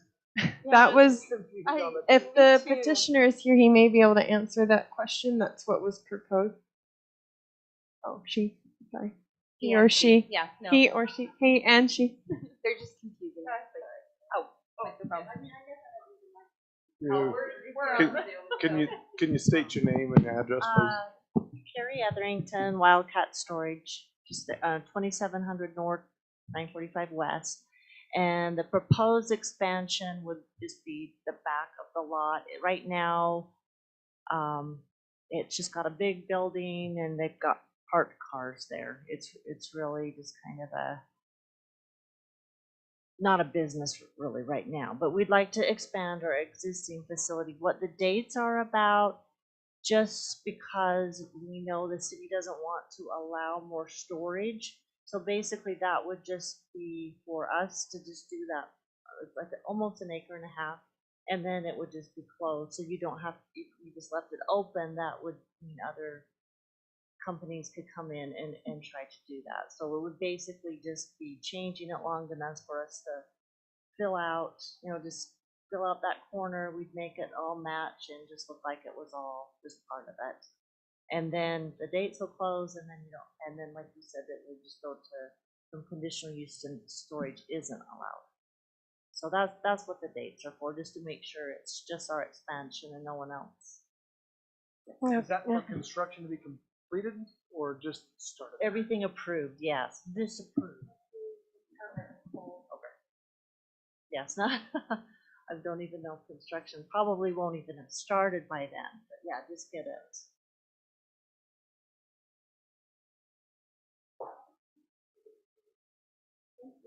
Okay, that is. And any other questions for petitioners? Well, I do have a question. So with that date, that opening, I guess this maybe isn't for you, Carrie, but okay. There's a storage facility just across the street and down the way, Pleasant View Storage. So does this open? You open it for everybody, then what stops another storage facility coming in and asking for the same thing? Nothing during that time During period. that time And period. I have a real problem with the ethics of opening something up to this limited time period to allow one party to do something that we said that we no longer wanted any more storage units in Pleasant View. But if we open that door and then we allow one person to do that, then we quickly shut that door. To me, this is a real great ethical dilemma that we open up of favoritism, of it's like, so why do we allow one party and yet somebody else with a storage unit who wants to do the same, what do we tell them? No, we're not allowing you to do what we let. So technically, it's a conditional use. And we already opened it up just to the side, and they added the expansion on already to the, I guess it's the east or the northeast, and added that expansion. And that was part of our thing, was we've had 2 or 3 people already come into our city and try to add more and more expansion. So when you asked about the date and you asked about the limitation, we've had people that have said, hey, we're just going to come throw in storage units. And we've had people actually threaten us and say, well, if you're not going to let me put in apartments, then I'm just going to go start adding in storage units. And so partly that's part of the reason why it was taken out a lot of the codes and a lot of the dates, and that's why it was. They were allowed to, Wildcat Storage was allowed to expand that large expansion off to the east side there. And, we have had people after that have tried to come in and do storage units since then, and the code did not allow it because we just didn't want, all of our, expansion areas for our commercial growth would just be filled up with storage units, and that's, with our open houses, that's kind of some of the feedback we had, and that's why it's been locked down. And so we've told others no in the past, and that's my thought is. And then you worry about litigation of, we've told other parties no, and yet somebody who is established here, we open the door till the end of December, and then we quickly shut that door. I just see it as a very gray area. Does staff have any experience with this? And I guess I just want to jump in and clarify too that with the way the language is worded, maybe you can throw that up. I think it's to expand, and so it would only apply to existing facilities, so it's not new facilities. Just as a point of clarification with that. And I don't know, some of the concerns that I vetted when talking with the Ellertsons, we're obviously we want to protect our commercial corridor, so that's where that language came in, that really they're looking at kind of that rear end, not off the 2700. But just wanted to look at the expansion of existing. And so that would be applicable to any others that have that. But to your point, Commissioner Farr, that would be that time limitation thing. And so I guess if they missed the window, this is a public hearing, is that correct? So it was noticed as a public hearing this evening. But yeah, there are some valid points. I don't know the zoning of that little piece behind it. C2. Are they both C2? Mm-hmm. So it's a conditional use right now in our code, which whenever the supplementary chapter was amended, this one here, we kept it a conditional use in our commercial 2 zone. So, and we obviously have more commercial, because my thought was, what was my thought? Should we just? Boy, we got to finish tonight, so you can get him out of here. Get a Coke test? Sugar. Coke? No, I know what my thought was. And I was thinking, well, why do we have to impose a date? You know, make the zoning, but it sounds like the zoning's already the same. I mean, I'm kind of, as I look at that piece of, okay, you got a little notch on the bottom, and to me, it kind of feels like it's just okay to you know, to approve the same type of business there. I have a hard time seeing that someone else is gonna, I don't know, put an office space or something right there. Doing it back in that little spot that we just approved earlier today, and it's a whole lot less than 1.5 acres. Yeah, but and that's basically our corridor that we.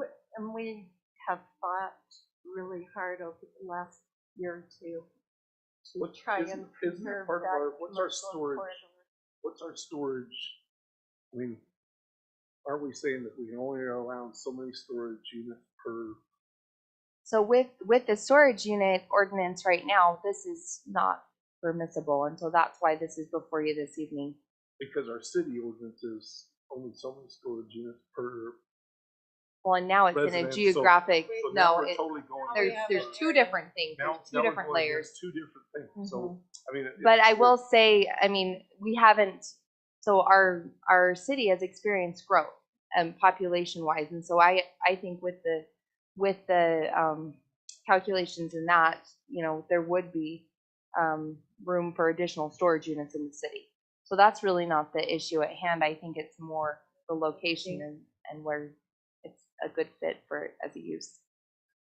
The way that I reviewed it was, well, in our code, it's a conditional use in the C2 zone, you know, and that should have been changed at the time that this, you know, so we've led people to believe that it's a conditional use. Oh.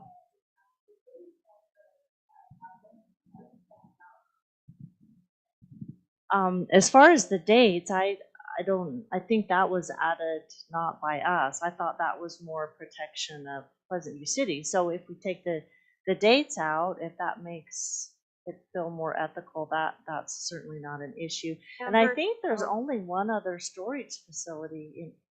How many storage facilities are there in Pleasant View? There's the one right across the street. I know that. I don't know exactly where the boundaries are to Pleasant View, but. Amber, did you write in the date? Well, and I spoke with Doug in drafting the ordinance language, and I'm trying to remember where the date came from. I mean, it was because so he was asking, what options are there to mediate, and I don't know. I really don't know what. So yeah, the date, leave that out.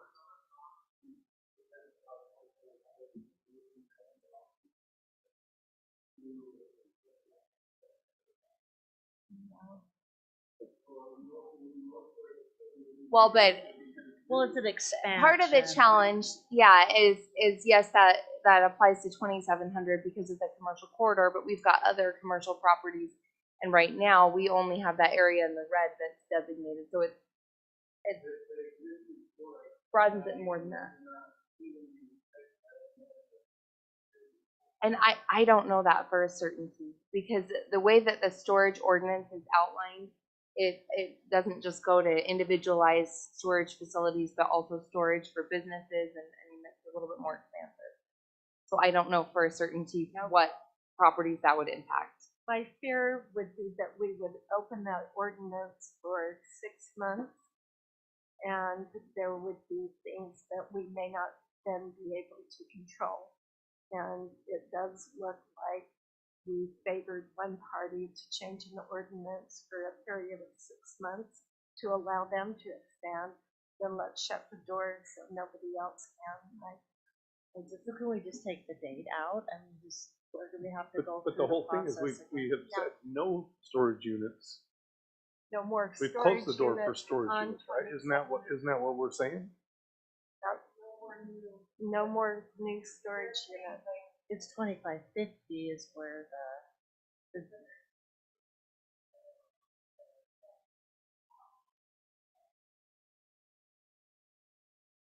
And Yeah, just kind and of-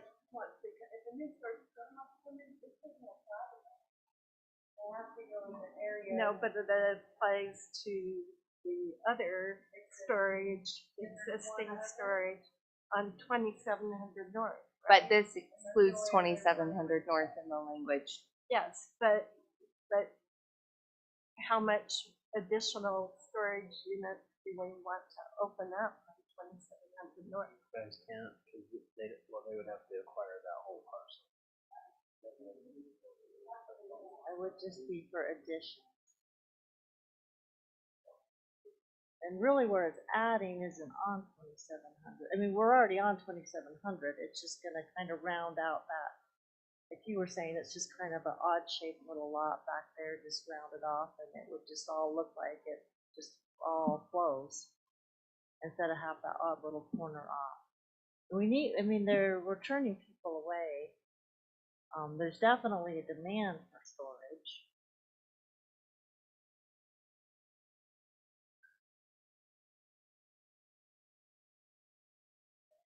Well, and so I guess to your question and point on the date is, I think that the planning commission could move forward a recommendation with removal of that. So you don't have to start your application over if that's something that you'd request. But that, Well, if it just makes sense. I mean, that's. but that doesn't critical. mean their recommendation is going to be in favor or in denial of. I don't know, that's their determination, but that's something that, you're welcome to request. So if with that date, and it probably doesn't matter, because once that date passes, it passes, and you can't do anything. And if we remove the date, it doesn't really affect anything else, right? Except that it allows other. Just the one existing other one that really has no place to stand anyway. Well, and yeah, let me dig into that a little bit with the ordinance, because you mind pulling that ordinance language up again? Sorry, I have it right here too, but yeah. I mean, otherwise they could just go to the east and east and east and east.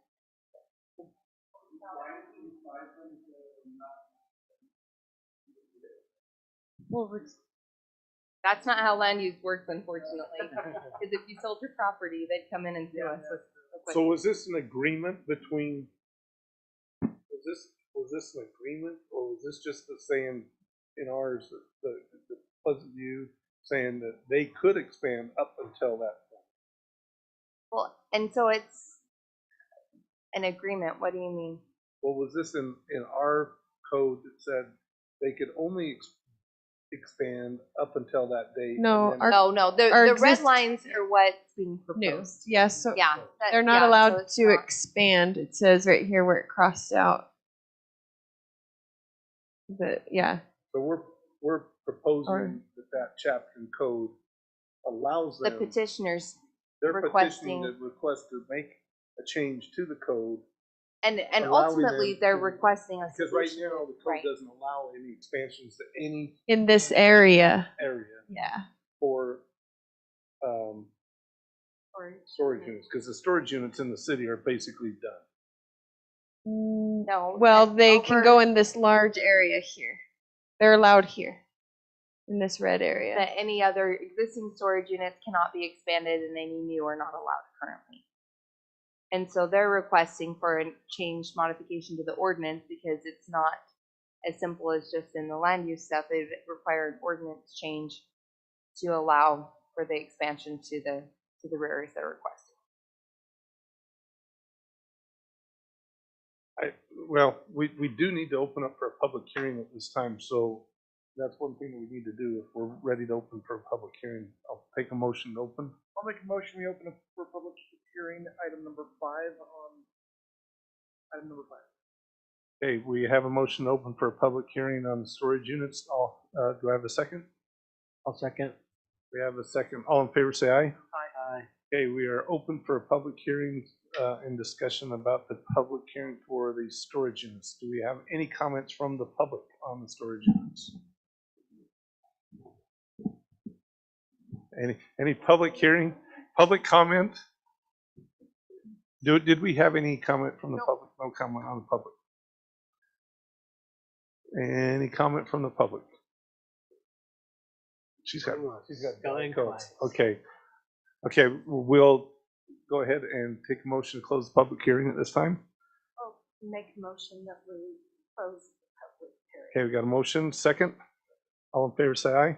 Aye. Okay, we were now closed. All right, so discussion. Questions for Who staff? seconded that? Sorry. I didn't. All right, Thank you. he's Sorry. passed. I'm trying to make there good was, notes there was so a, we don't have there to was come back. a few of them. All right, discussion items. I have one, just, and I'm the new guy. I just Oh, wanna good. Those make are good questions. So we all need those. And it goes back to the conflict of interest. I want to make sure. And Carrie and I worked on the base, right, Carrie? And I've worked with her, and I just want to make sure if I have to recuse off of a vote because I know her. That's fine. And you're welcome to recuse, but we wouldn't have a quorum. One thing, just considering conflicts of interest in recusal, and it's not just knowing somebody, but it's if you have a vested financial interest, is typically a good standard to set. So if there's some type of, financial benefit, if you've got stock in the storage, unit company or something, that would make it a little different. Okay. Yeah. No. But it's good, I will say, to disclose. So, if a good friend comes in just to disclose, we're really good friends. Yeah. Doesn't mean you have to recuse. Okay. But we'd still have a quorum. 5, I thought it's 4. be an odd number, correct? No. At least 5. We can do it with 4. We Oh, just you might end can? up with a typo. Yeah. We could have a tie, which would then throw up. But a quorum for us is 4.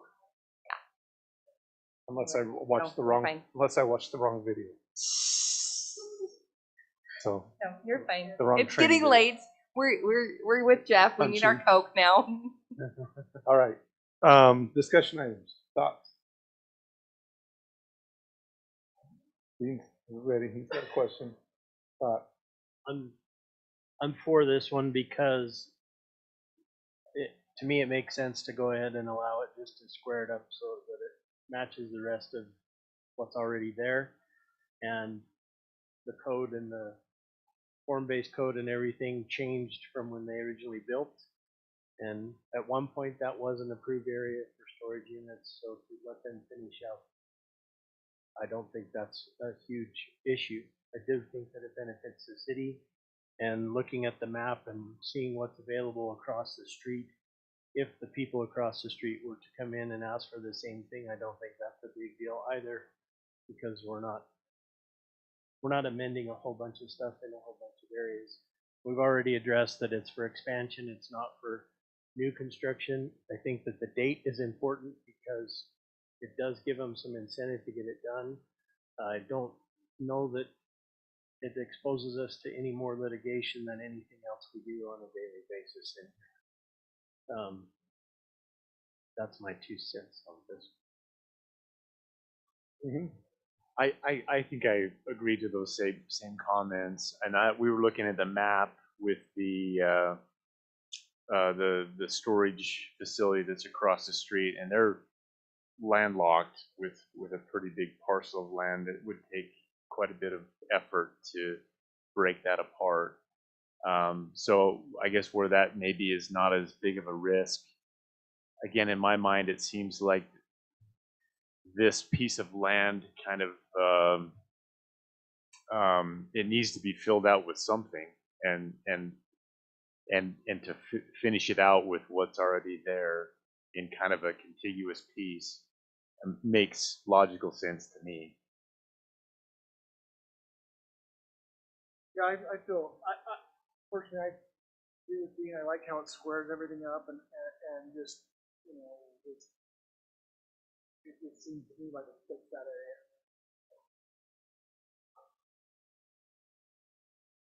No, I had already expressed I disagree, and that hasn't changed for a couple of reasons. Number one, it really goes against the general plan and what we've been working for to establish 2700 North as our commercial corridor and to limit the number of storage units. I am uncomfortable with the fact that other people have been told no, and then suddenly we open that door, and it's like for this period of time. And yes, you may look at people and say, well, they can't expand, but people find a way to expand. And I just think it's a real gray area to change an ordinance for 6 months and then have it revert to what it had already been established.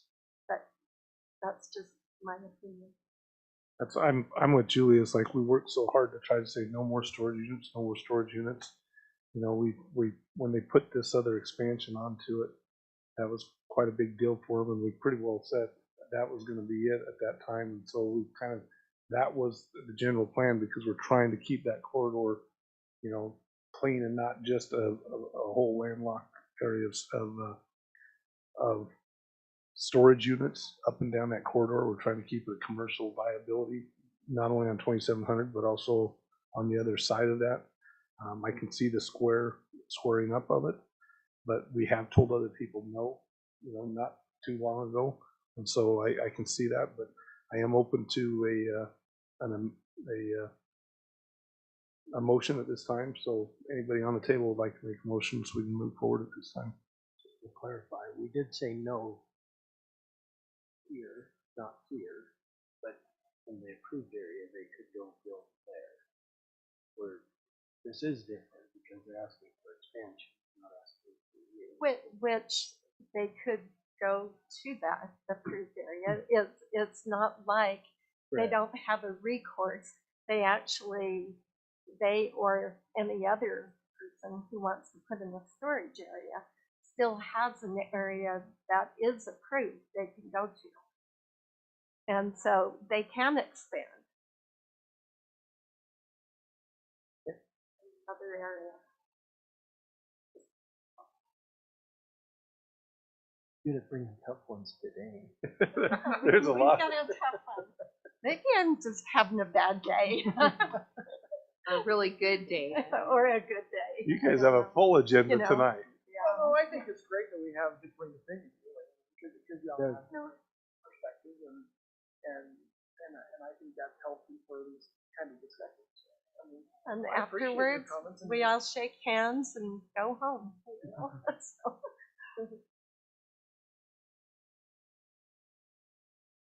Remember, we are yes. So we need a motion. We can table it. We can recommend. No, we are recommending this to City Council, or we can recommend to approve this, recommend denial, or we can table it for further discussion. I'll make a motion. Oh. I'll make a motion that we recommend approval of the City Council item number 5, all of the staff conditions outlined in the staff report. And I don't think there's any conditions. No conditions, it's just There the red are, line. well, we would like to add that we change, this is for a different code though, but that we amend the C2 zone so that they're not conditional, but to change them not allowed. That's confusing. So. Do I need to reword that? Well, no, because that's part of the list. Part of the staff recommendation. Okay, we have a Motion on the table. Do we have a second? I'll second that. We have a second. Any discussion on the motion? Okay, hearing no discussion. All in favor say aye. Aye. Okay, we have 3 ayes. All opposed? Nay. There's 2, so it passes 3-2. So that will go to the city council, and they'll pick a date for that one to move forward. Thank you. The city council always has final say. Thank you for sticking around with us tonight. Appreciate it. We're a little longer tonight than normal, but there's a few of us that are a little longer winded tonight, so thank you for sticking around.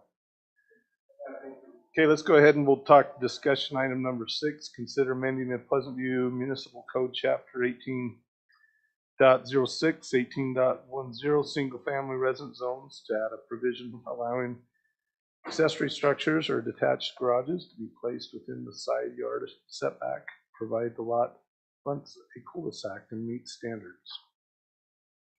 Okay, just as some background, the side yard setback requirements outlined in 18.09 and 18.10 for private garages or other accessory buildings is 10 feet, except if they're located at least 6 feet behind the house, then the minimum setback is 1 foot and not closer than 10 feet to a dwelling on an adjacent lot. There are several lots that face a cul-de-sac bulb in the city where the main structures are built on an angle to face the street. It is difficult for these to meet the requirements for a detached accessory structure in these circumstances. So the proposed ordinance change would allow for a detached accessory building to be placed in the side yard setback at least 1 foot from the property line and at least 10 feet from another dwelling on an adjacent lot. The following image illustrates how an accessory building on a lot facing a cul-de-sac would not meet the current ordinance. So they're saying that this building right here would not meet our current code if they were to place it here. And so for consideration, we're going to look at, again, to see if this is in the best interest of the city and meets the goals and objectives of the general plan. Just as a reminder, after reviewing this request, the commission will make a recommendation to city council. Looking at the general plan, it does support the importance of maintaining quality, appearance, and of existing and proposed housing. So new single-family lots are being developed in new subdivisions where cul-de-sacs are common and found in the city's residential neighborhoods. There are challenges associated with developing the lots that front a cul-de-sac, such as orienting a single-family home to face the street. These homes are placed at an angle. They leave minimal space in the rear yard for accessory structures to be developed and meet required setbacks and easements. The proposed ordinance, which is attached, will allow for these lots to place an accessory structure to the side yard and still have at least 10 feet from a neighboring home. This aerial shows a lot that would qualify to build an accessory structure in this area here, which is to the side of the home.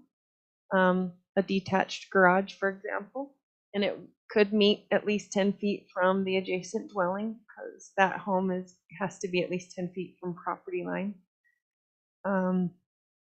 This site plan shows an example of a lot that's currently being developed where a detached garage would be placed to the rear of the home under the current code. This was provided to us by one of our council members, Phil, I believe his name is.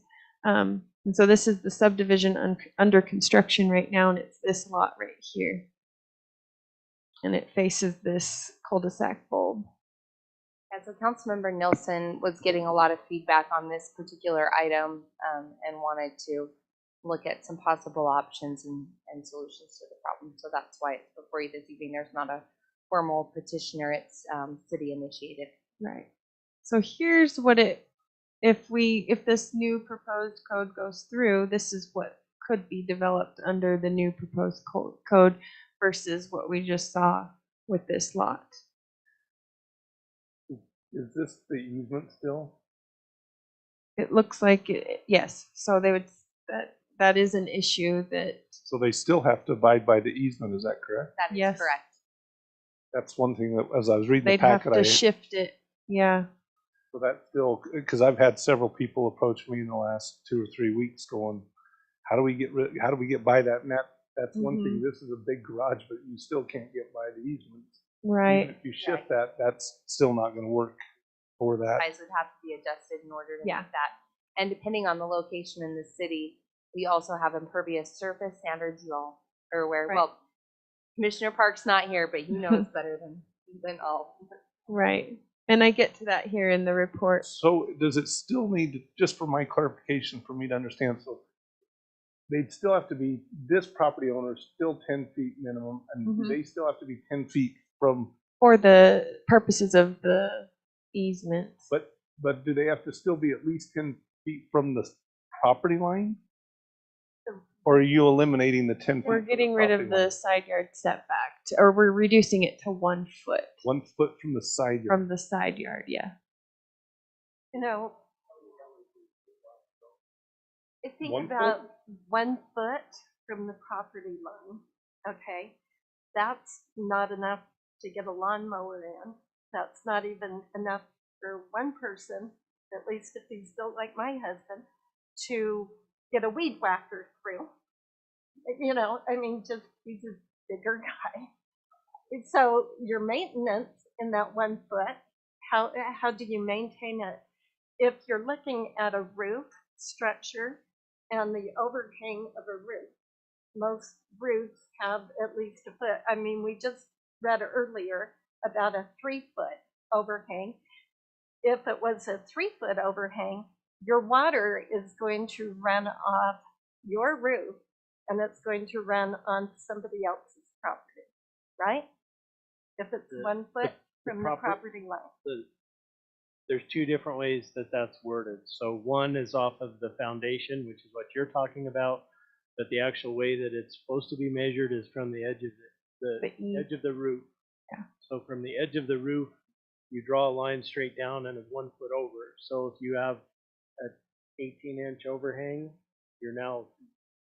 That's not the way it's worded though. So help me out. If I'm right here, this lot to this lot, and I want to put a freestanding garage back here. Let's say there's not an easement. Can I put a garage right here within 1 foot of that property in that corner? Yes, if it's at least 6 feet behind the house. And that one garage basically can be 2-story, right? For 30 feet. We'd have to look at the accessory I height mean, regulations. So you're looking at the potential of putting 1 foot from somebody's property line up to a 2-story building.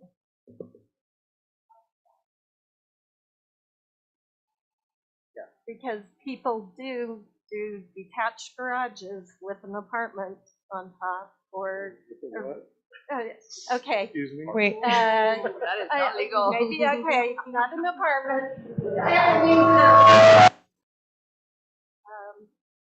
Or a rec area, but how many people do things like that? I mean, you've got to account for the fact that somebody could put it in the 2-story garage 1 foot from somebody's property line, which, you know, I can see the benefit for the person on the cul-de-sac having it, but for their next door neighbor who built a home thinking that you had a 10-foot setback, I'm not sure I would be thrilled about that big wall going in a foot from the property line.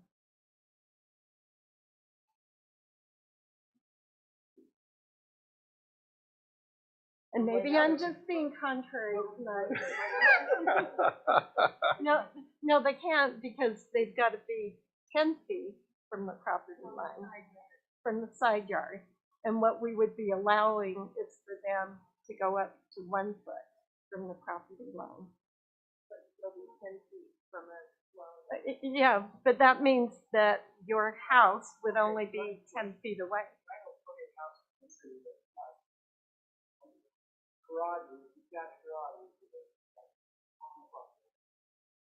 In the rear yard behind the house? Okay, yeah. As long as there's no easement there. Yeah, and they'd have to have a fire rated wall, like they have to meet certain codes and standards. There's a square footage calculation in it too, right? I think there's Yeah. a certain square footage above that. I think the fire rated wall is yeah. But I think behind the house, your sight line is different than having that big garage right next to your house.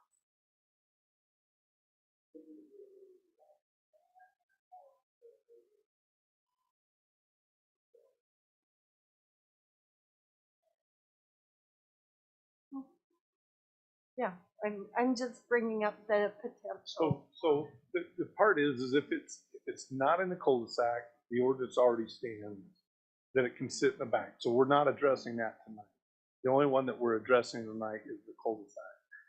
So to make it in line with the non-cul-de-sac one. And only the would- bulb of the cul-de-sac And is even that's- more. Yeah, just So not this. this part, right? Yeah. Just the bulb part. The one touching. Yeah, the bulb. Just the ones that are touching the bulb. So to bring those more into a line, should we call it fair, like non-cul-de-sac ones? Would we allow them to be, what should we say? Away from anything, any other structure that's 10 feet, right? Have to be away from any other structure that's 10 feet. Is that what we're saying? And the only other thing that we want to make sure in the wording is to call out that we have to call out that it says stay away from the easements. So the proposed language is this: the minimum side yard for private garages shall be 10 feet, except that private garages and other accessory buildings either located at least 6 feet in the rear of the main building or located on the minor terminal street cul-de-sac bulb lot. You just have to hurry and build yours before your neighbor does. Oh, or like the house goes up? Is that what you're saying? Or before he builds something before you do.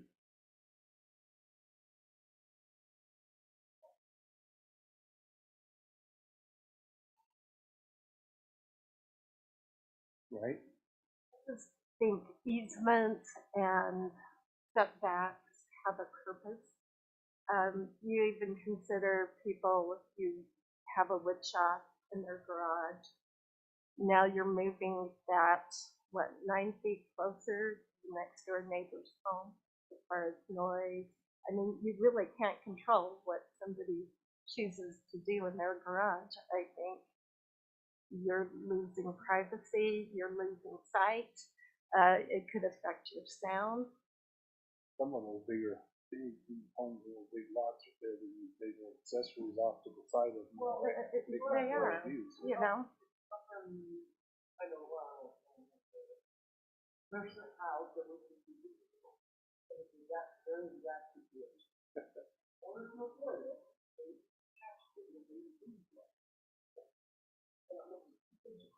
$2 million for a house. And I mean, on a house that size and that, but so, and the only reason we got around that was to sell. The reason I did that was because and it would look 1,000 times better if I was detached to it under the and so and it really it does make sense. I'm still in the program what I'm talking about. But anyway.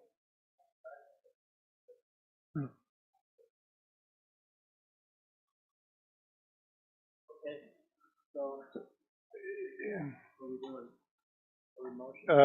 doing? This is a public hearing. We need to open for a public hearing. We have do we have a motion to open a public hearing? A motion to open for a public hearing. We have a motion. A second. All in favor, say aye. Okay. Anybody like to comment on from the public? Benjamin, would you like to talk to us tonight? Jeez. Would we like to have any others public? Anybody else? Any public comment?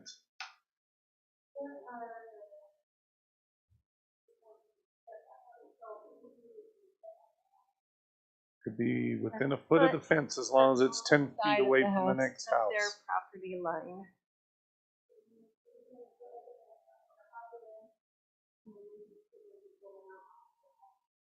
As long as it's 10 feet of the next structure. So you're a foot of your property and 9 feet of theirs. They have to be 10 feet away. That's correct. So whoever builds first.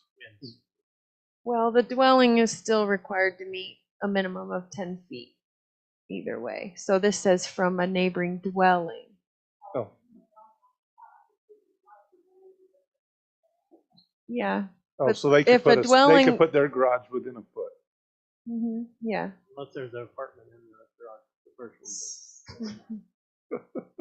Accessory dwelling. We had fun this earlier. Limited to 5 people. So actually they could put, if they were further back than 10 feet, they could put 2 garages back in the corner. If it was a crazy cul-de-sac. If it was a ski-wampus cut cul-de-sac. So, okay, we have a motion to close the public hearing. Do we have a second? All in favor, say aye. Aye. Okay. Do we have any discussion on the items that has not been discussed? Do we have a motion on? Who had the second on that? I'm sorry. Jeff. We Wow, gotta. we're going quick. Yeah, build out a tune, brother. She can't hear you. I mean, I can. If I go back to Heather or whoever without these, I got this. Real trouble. Oh. My personal thoughts are I can see it now that, if you're basically squaring up the cul-de-sac, if you're staying 10 feet away from the dwelling, in some ways these can be sound barriers. You are still going to be locked. Some of these problems are these people are building multi-million-dollar homes, and it's really they're trying to cram as much as they can in there. Unfortunately, some of these people are building retention walls and everything else that are really unfortunate for the people that are next door to them. But it's like who's there first, and who's there second. It's unfortunate because you don't know what's coming in next to them, and so. But the cul-de-sacs, I can see that they're trying to maximize every square footage that they are, and unfortunately, you don't quite know what's going in next to you. So. My concern would be on the cul-de-sac, you might already have homeowners who are next door who built their home under what we currently have. We change it and now they've got a 2-story garage just 10 feet from their home. I'm not sure that is taking care of those residents, but So I have a development that's being put in right behind our property, and it has the bulb, and they are constrained. Just the shape constrains what they can do, and I'm trying to be nice in how I say this, but when you buy into a cul-de-sac, you know what you're getting. You're not getting a square rectangle lot. You're getting something that usually fans out, or and so to me, those are the limitations of buying into there's great things too. You don't have traffic. You're the dead end of the street, and you've got kind of a really cool appearance on the front. I think cul-de-sacs look really, really nice, but I can just say from where I live and the perspective I have in my backyard, they're just constrained in what they can do. And by adding more flexibility and allowing structures to come closer to property lines and other structures, I think is, I'm sure somebody in a cul-de-sac would love to have that, but I don't think as a city, I don't think that is a overall good thing for the entire community. Question items? Thoughts? I appreciate that. 'Cause I can see it's the old thought of you knew what you were buying. It's like we had someone the other day that came in here and said, "Well, I bought that lot and my house plans won't fit on it." Well, Buy the 2 lots okay, next to it. yeah, it's like I'm sorry that you bought. You want to keep building something that's even bigger than what you bought the lot for. It's like you can't change that. Do we have a motion on the table?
Look, it's silly for him, but at least his neighbors still have some privacy. But why did he buy the lot if he didn't want to cram everything on it? So I can see it either way. I can go either way with this. I don't have heartburn either way on it. So do we have a motion? I'll make a motion. I'll make a motion that we deny it, We're recommending tonight, right? making a recommendation that we deny the, where am I? Okay, right here. Number 6, that we deny number 6 on amending the single family.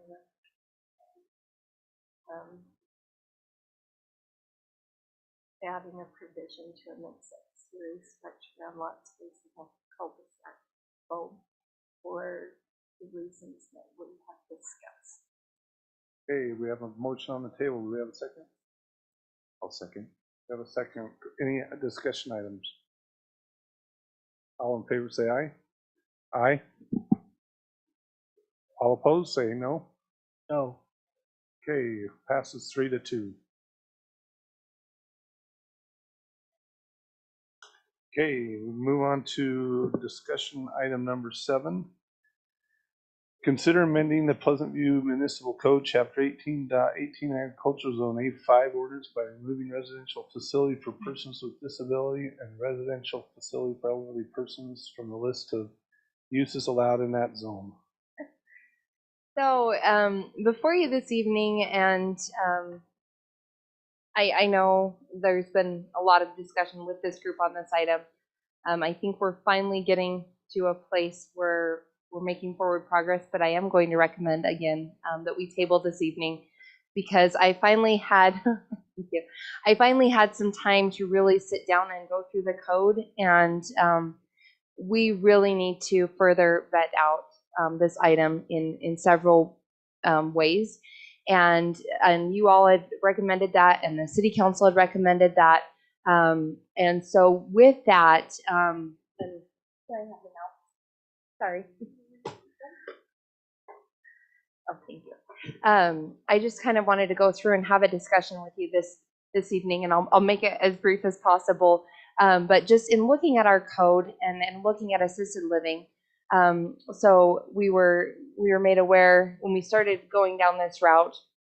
At first, I kind of inherited this. It was noticed, and we went through the process, and then we learned that there was a developer that had interest, and so then we looked at the CP1, CP2, CP3s, and the whole intent at this point is to really take a more holistic approach. And so in really diving into the code and looking deeply, we have several definitions, and you probably all saw this in your packets, for assisted living, and to the extent of 5 different definitions. And with the 5 different definitions. There really isn't a lot of variance to those definitions in looking at the descriptors, but the different areas that they are in do differ. And that's a little bit fascinating, and I'm not quite sure what the evolution of our code is with this, but we have assisted living facility, we have nursing home, residential facility for elderly persons, and then also retirement home. And so you'll see with each of those different ones, there's different areas where those are allowable. And so we really need to come back and have a more, again, that holistic approach to addressing this and look at how we address these in the various zones, because right now it's really a little bit unfair depending on the type of application that's brought forward, whether or not something's allowed or not permissible. But I want to question based on your definitions. Yeah. Why are we proposing to take out the residential facility for the elderly persons out of just A5? We're going to leave it in RE15 and RE20, but take it out of, that almost looks discriminatory. I mean, if you're looking at just this definition, that's just a residential facility, but right. It's like, ooh, we don't want it on the hill, but we'll right. down No, below. no. And so let me clarify. So what I wanted to ask was, are these the state definitions or were these our city definitions? These are our city definitions. And the reason why we have the A5 proposed and we don't have the others is because, I'll be frank with you, I didn't have time to dig in and research, and I didn't know it was in the other zones. So that's the exact reason. And we're not necessarily proposing that we remove it from A5. What the proposal is to really vet through what areas of the city are these uses appropriate, because there is a growing need. Yes. And so in going through my research and looking at other city codes, and I will say right now, there are other cities that have similar issue to what we have. Same problem. Exactly, because different things evolved. And but one of the examples I really did like, and there were a couple of different cities in the state that used this, is instead of looking at these different specific definitions, is looking at these intensity type things. And so you're grouping all of those uses that could be assisted living related, and you're looking at that that state code definition, which our assisted living currently addresses, but instead looking at a magnitude and footprint approach. And so the proposal that and this will need to come back and be renoticed. So that's why I'm recommending that the tabling occur. But looking at a large facility, and so that's something that you might want in manufacturing or a commercial zone with something that's bigger.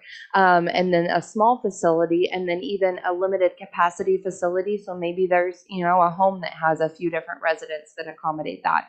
And so this is a big shift from where we're at. It truly is.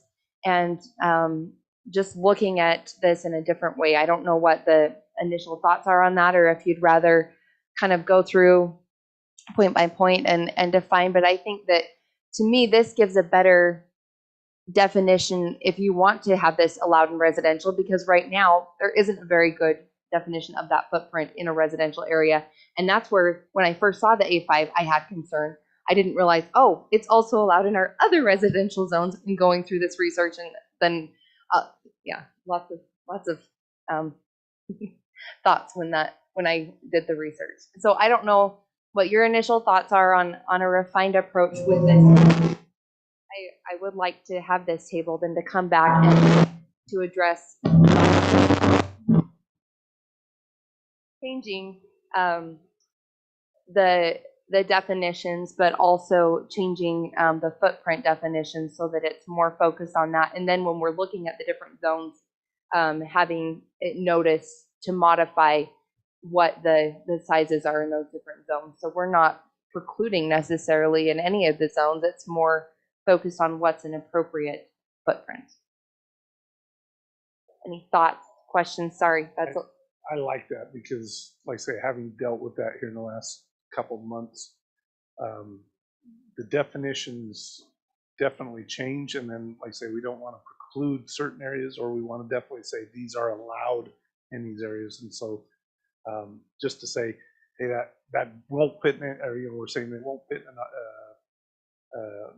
the 5 zone, but it would in these other two. Well, that doesn't make any sense, or we're only going to allow the larger facilities out in the C2, so I like the fact that we're going to be a little more specific on our definitions and then which areas do they fit in. So I like your approach. And eliminating some of our, There are too many definitions, yeah, because that's exactly where we got down.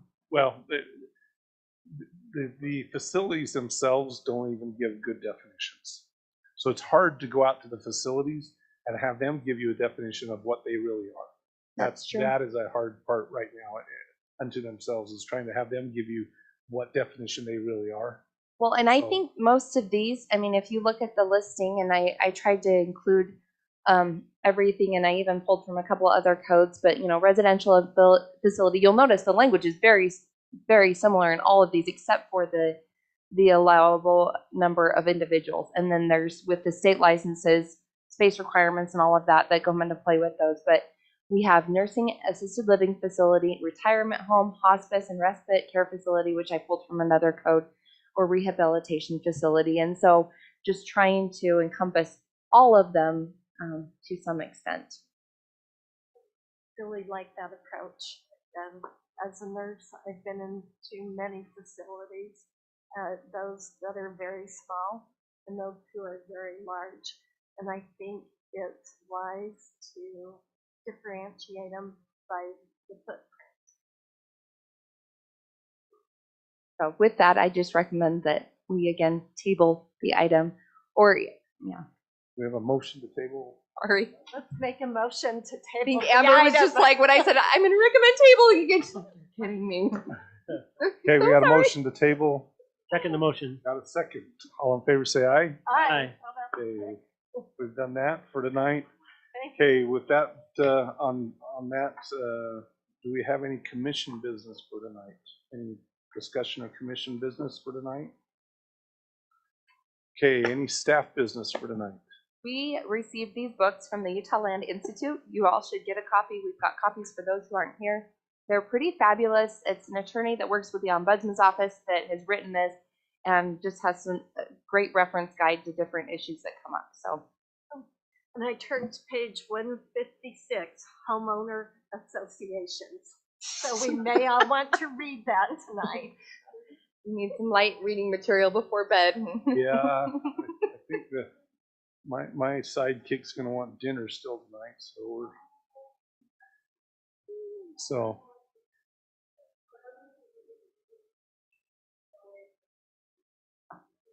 yes. Well, The open meetings training. And we'll make sure to get that to Chad. Send out and ask him. We've got a training session. There's a video that's about an hour long, and then another quick little 10-minute great training session that'll get you started. Kind of some of the do's and don'ts. And the one has a test. Oh yeah, So that's a hard one. So watch what you do. That'll keep you. Chad, I hope we didn't scare you away tonight. I really hope. You got this. This is probably one of the longest ones, so I apologize. I'm trying to keep it moving, and I probably get long-winded, and then these guys really keep me on my toes, and so we try to keep it moving along pretty quick. So. And we do have Councilmember Arrington here, and she's been very patient too, and has it.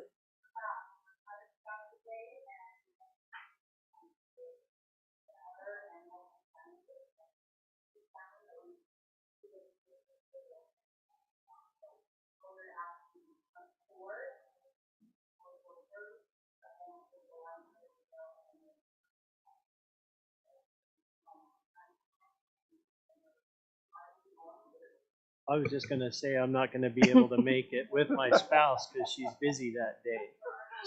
She added you to the list earlier this week. Sorry, Dean. I am sorry we are out of town. I wish that we were. June 25th.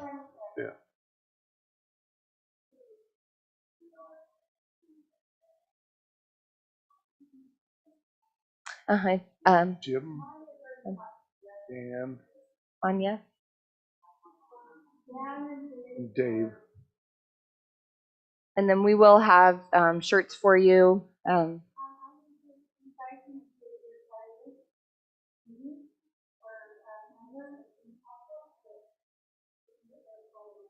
And she does a really nice job with them. They were really nice.